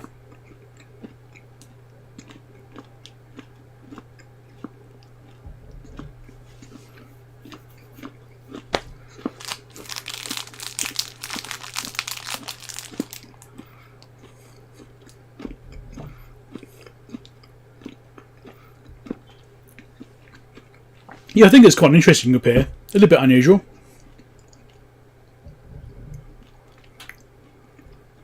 Been there, done that, yeah. I mean, I find that sometimes if I've got something stuck in my head, I cannot get to sleep unless I've actually dealt with it. Right, so I have to.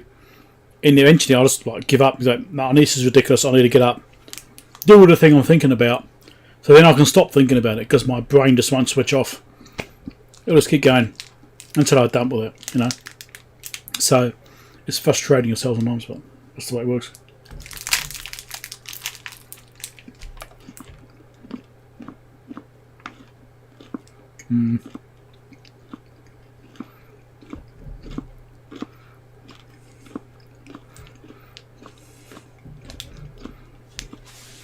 So the question is, do we do something else?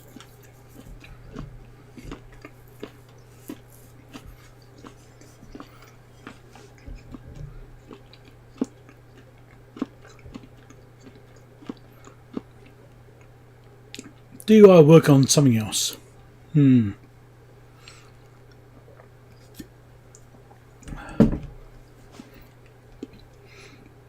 What is something I can work on quickly? A quick project. Not many of those around here.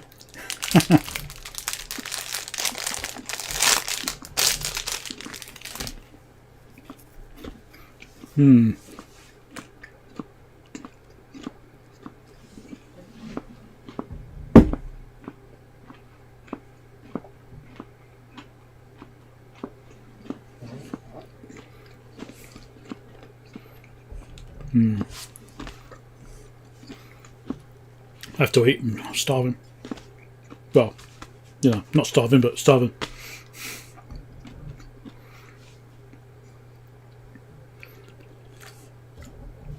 Alright. I think there's anything smaller I can work on. I don't know. Well, the other things are quite big projects. I think it could take a lot of time. More suitable main videos, probably, but. I mean, I'm pleased about that generator. That's pretty good. And also, it's a very basic unit, but it will have a use.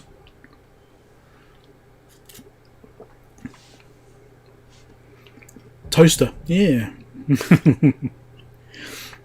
I did a coffee machine once. I did a video about a coffee machine.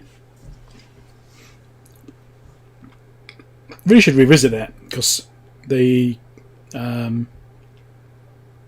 steamer was clogged. I need to find a way of unclogging that steamer. And if I can get the steamer unclogged, it will work. It'll be functional. Yeah. Let's just fill it up with white vinegar or something and see what happens. But yeah, most of the projects got here quite big ones, so you know they're going to be quite involved. And I mean, I've got things like I've got lots of little things which I want to do little videos on. Like here's a temperature controller, right? Mains, I think it's mains power, 24 volt. Can't remember which one it is now. Actually, what does it say? Yeah, 240 volt input power, and it's a temperature controller. And this was working. It died, and I believe it's repairable. I have no use for it, I don't think. Maybe I'll find a use for it one day, but I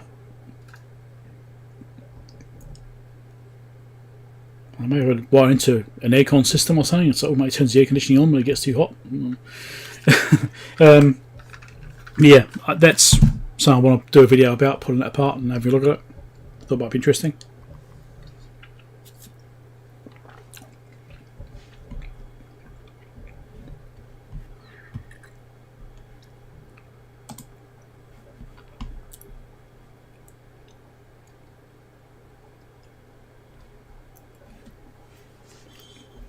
Oval head screws, yeah. The other one I've seen is like the flat blade screws. So it's got a slot on it, but it's not a domed screw. It's actually got a profile on it, so you can only do the screw up. You can't undo it because it's like a lobe on it which comes up like a wave shape. So in the lowest part of the wave is where the slot is. So you can only turn it in one direction. You can't undo it again. You can only do them up. I hate those screws. Those are awful.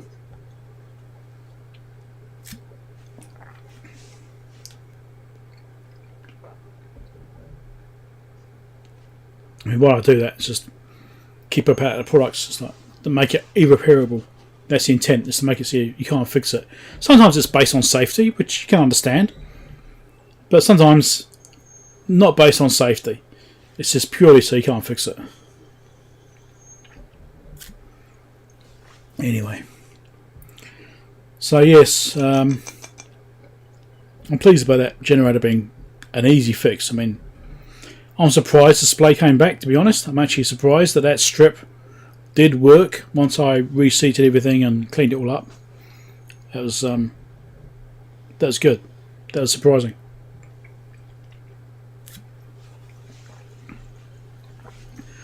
But yeah, I've got this week's videos already edited and uploaded, ready to go. So obviously the usual mailbag on Monday. I'm actually about 2 months ahead of mailbag videos. I'm up into August now in stuff which I've already recorded. I'm sort of 3 months ahead of my videos.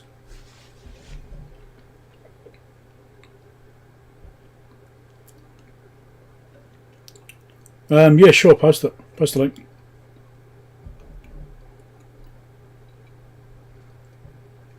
Hey Sven, how's it going?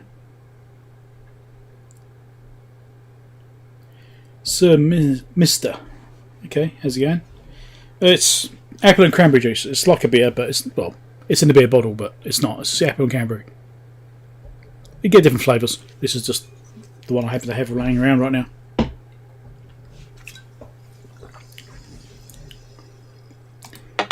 So look at that link, see what that comes up as.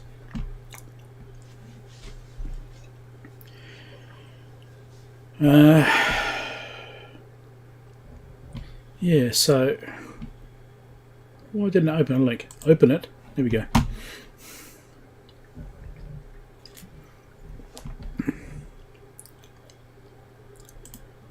Wow, that's interesting.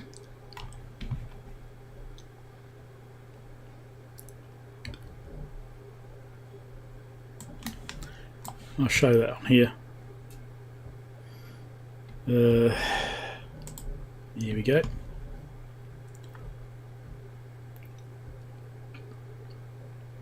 Wow. So you've got an oval top and you have to use a special bit. With them security screws. Come on. Zoom in. Zoom. Enhance. That's what I say, isn't it? Give it that.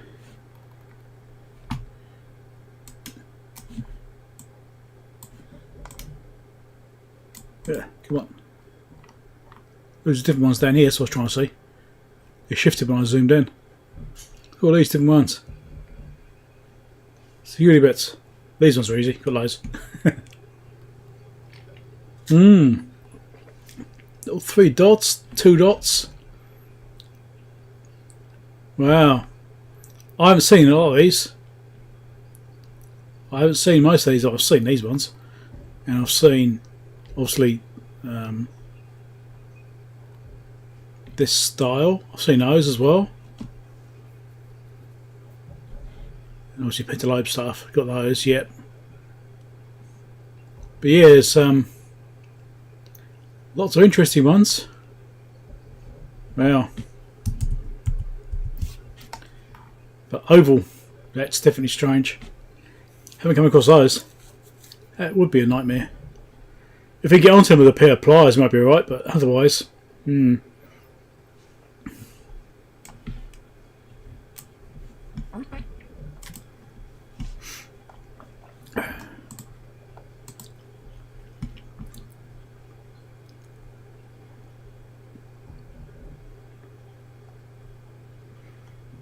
CLR, okay. Yeah, calcium line rust, I've heard of it. I should get some.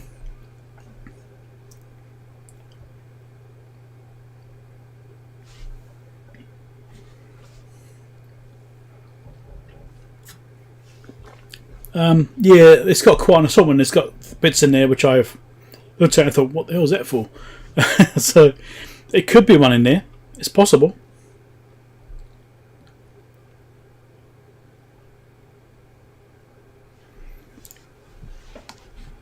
The forum is still going, but because it's getting hammered by spam bots and stuff, I think I've actually got it shut for new memberships now. It's really there just for reference. If anyone's trying to find anything which has been covered before in there. The radio site is still going along. It's still got like memberships and stuff like that going on in the members area. That still works, but I'm not actively updating it really. It's just sitting there really as historic, really. I just don't have time to do it anymore, really. CB's pretty dead over here anyway. I mean, there is a little bit, but not much. And I just don't really have the time. I'd rather put my time into doing this YouTube channel and doing these other repairs and stuff than CB's. You know, I just have to prioritise, and that's not such a high priority.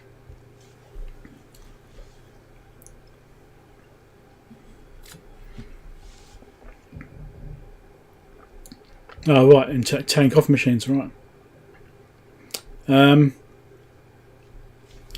This thing here, it's just a LED panel. Just a flat panel. It's flat. And I've just got a little Arduino microcontroller running it. Just here. Little Pro Micro, or Pro Mini, whatever it is. Pro Mini. Just there. Just programmed with some patterns and just off do its thing. Nothing too exciting. Sort of be a bit of decoration. You know, because Big Clive's got his little one that sits in the corner there, just keeps a bit of interest going in the video, and just, you know, does some stuff. And his is extremely simple and effective. And I thought, oh, nice. I've got a panel. Let's just hook it up, program it, set it to go. I had the stuff sitting around. I thought I might as well use it.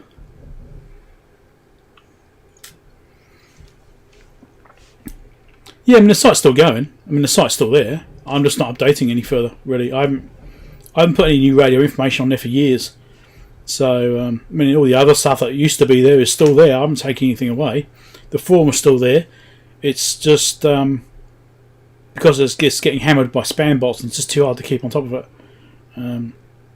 I think I ended up just turning off new memberships. So people which are already on there could use it, maybe, but it's pretty dead anyway. The actual forum's pretty dead. Hasn't really been used that much in years, and but I've left it there for people to refer to because there is some good information in there. So I've left it in place, and so the website, same deal. It's useful to people, so I've kept it up. I'm not interested in shutting it down. I've got no plans to shut it down. As far as I'm concerned, it'll keep going until I'm dead, probably. I don't know.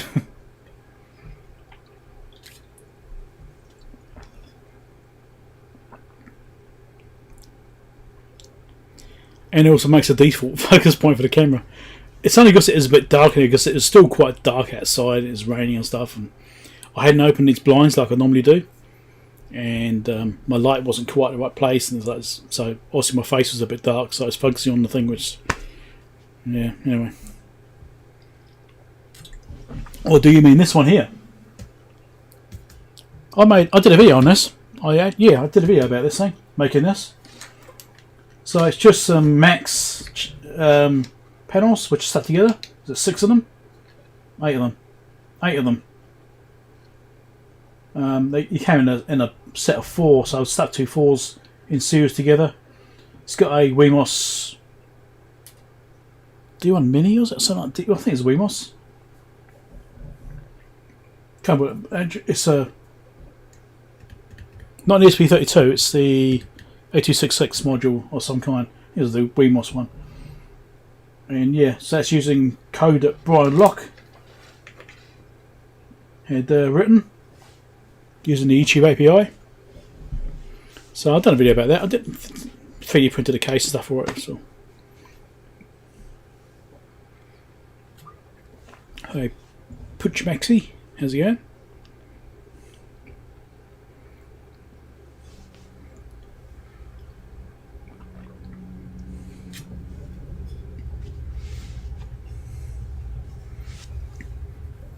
Alright. Drink has been consumed. So I feel like I could do something else. I feel like I could fix something else. I feel like I could do something. But I don't want to get too involved in something because I've got to do this coding later on as well. Finish this and test it. And obviously I've written the code, but I need to actually compile it and dump it onto the actual devices and upload the firmware to them. And actually test to make sure it works properly. So I've got a lot of other stuff to do yet today. So I don't want to get too involved in any repairs which I end up then leaving scattered across my desk. So we looked at that. That's working. That's done. I don't have anything simple here. We've got a little brick power supply, but that's going to take us 3 minutes. It's not really worth looking at it in this. It's worth doing in a proper video. It's just too small a job. Yeah, I think I'm basically out of stuff to do today. I need to buy some more gear. I always mix up test equipment and gear. I always go tier. No. Well, I need to buy some more broken test equipment. It's pretty much worse. Well, I've also got the WaveTech 178, which is quite a big bulky unit, right? So that's going to be involved. I think it's got things like Dallas memory in it. So those modules have to be taken out, copied, so I've got a backup of them. So I've got the calibration information, that sort of stuff. Assuming it works, assuming it's not already dead. And because there are actually ways of replacing those Dallas modules with modern equivalents and just reprogramming them. So that's that. But that's probably going to be full recap and stuff as well, most likely. And I've also got behind me right here, which you can kind of see. Yep, you can see it there. This is an 18 gigahertz signal generator. So this is something I need to fix as well. I think it's got definitely got bad caps. So the person I got it from, which was Gavin, he picked it up at a surplus auction or something like that. I don't know, but exactly. But he picked it up and he found it had some bad caps in it. He kind of got it working enough to actually demonstrate it actually worked. So this needs a bit of work, but it'll probably need full recap. And this is a big beast. This won't really fit on my desk very well at all. So this is going to be a hard one to do, especially on live stream. It'll be almost impossible to do it on live stream, I think. But that's coming along. That will be coming. I've got these other little devices next to me here, which we'll get to as well.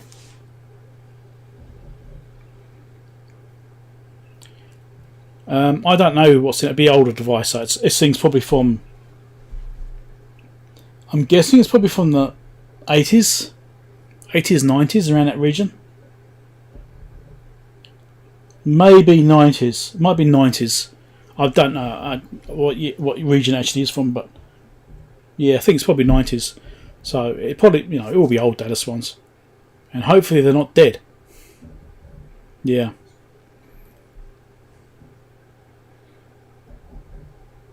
Yeah, the zebra strip tray is quite interesting. I'm surprised it worked actually. I was surprised that zebra strip thing wasn't actually gonna just be a disaster and needing to be completely replaced. I mean, you can get those zebra strips, you can get them. So if they weren't recoverable, I would have just bought some zebra strips off AliExpress and replaced them with them and modified the holder to suit, or maybe even 3D printed a new one. That's also a possibility. But yeah, I've got several. I've got the TO866 version 2. I've got a Batronics. I've also got a it's a Batronics one. I can't remember what the number is. What's the model number on that one? Something 32p. Anyway, also got a Dataman, and I've got, I don't know, I think I've got probably about half a dozen different readers and programmers. So I think I used the Batronics to read them before, because someone else on the EV blog forum, who's down in Christchurch, I think, they had a WaveTech, they were fixing, I can't remember what the model number was. I don't think it was a 178, I think it was a different one. And they had the same problem, the memory modules being bad or failing or something, I'm not quite sure. So he actually sent them to me in the end. Does it happen to that? That's right, I remember now. I sent my programmer down to him, I lent it to him. He went down with Rob from Tower Technologies. He was going down there, so he took my programmer down there, and he read the devices there and programmed the code onto new chips and replaced them with new chips. Yeah, so I'm confident I've got a programmer here which can read those Dallas chips. So I'm pretty sure there are Dallas chips in it, because a lot of the other ones do have Dallas chips in them of this brand, the WaveTech stuff. So it probably does have them, and if it does have them and it works, if it still works, then I need to get those things out and copied before they die, because they're just a time bomb. Because when they go, you lose calibration and everything, and you'll try and figure out how to calibrate it, and good luck with that. Some cases there's no information. Yeah. Okay.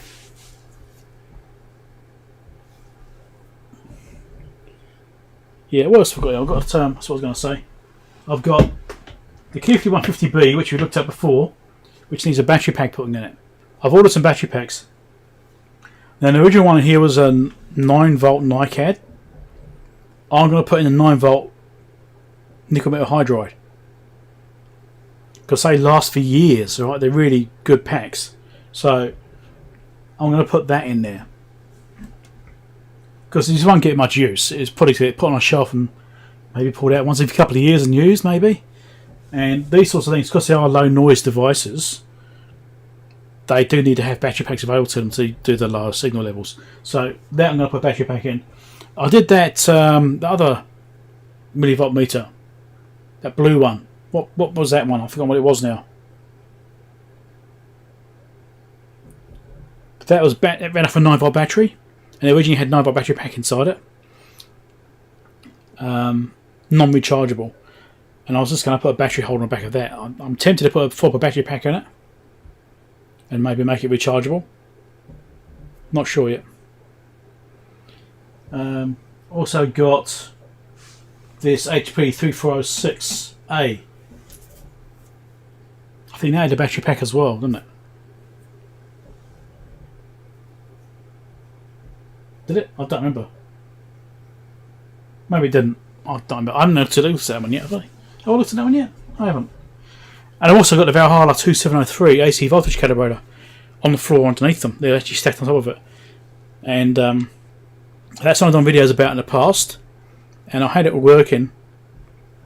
And then after I got this other calibrator up and running, I was never quite happy with this Valhalla one. It never quite seemed right. Especially at certain steps, you change some of the steps to go to different voltages, and it would jump a lot more than the step you changed by. almost as though it's some kind of logic problem. You know, when I was trying to verify it, I found it seemed like it was a bit off. So I was trying to calibrate it against my Datron calibrator here, and it just went completely out of whack, and it's just completely wrong now. It's off by miles, and it's not behaving right. So I think I need to relook at that. But that's why it's sitting on the floor right there. That's a future project, which I'll get to one day. So yeah, I've got a few things on the go yet, but they're all quite involved projects, which make good multi-part videos. You know, there might be, you know, 3 or 4, maybe 10 parts in some of these videos. Who knows? Depends how complex they get and what kind of issues we come up against. But the Valhalla one should be interesting, I think, because that'll need calibrating as well. I've got various gear. I've got transfer standards, and I've also got the Datron calibrating, put out quite good voltages. I think it's a higher. I think the Datron's got better specs than the Valhalla does, actually. I think it was an order of magnitude better.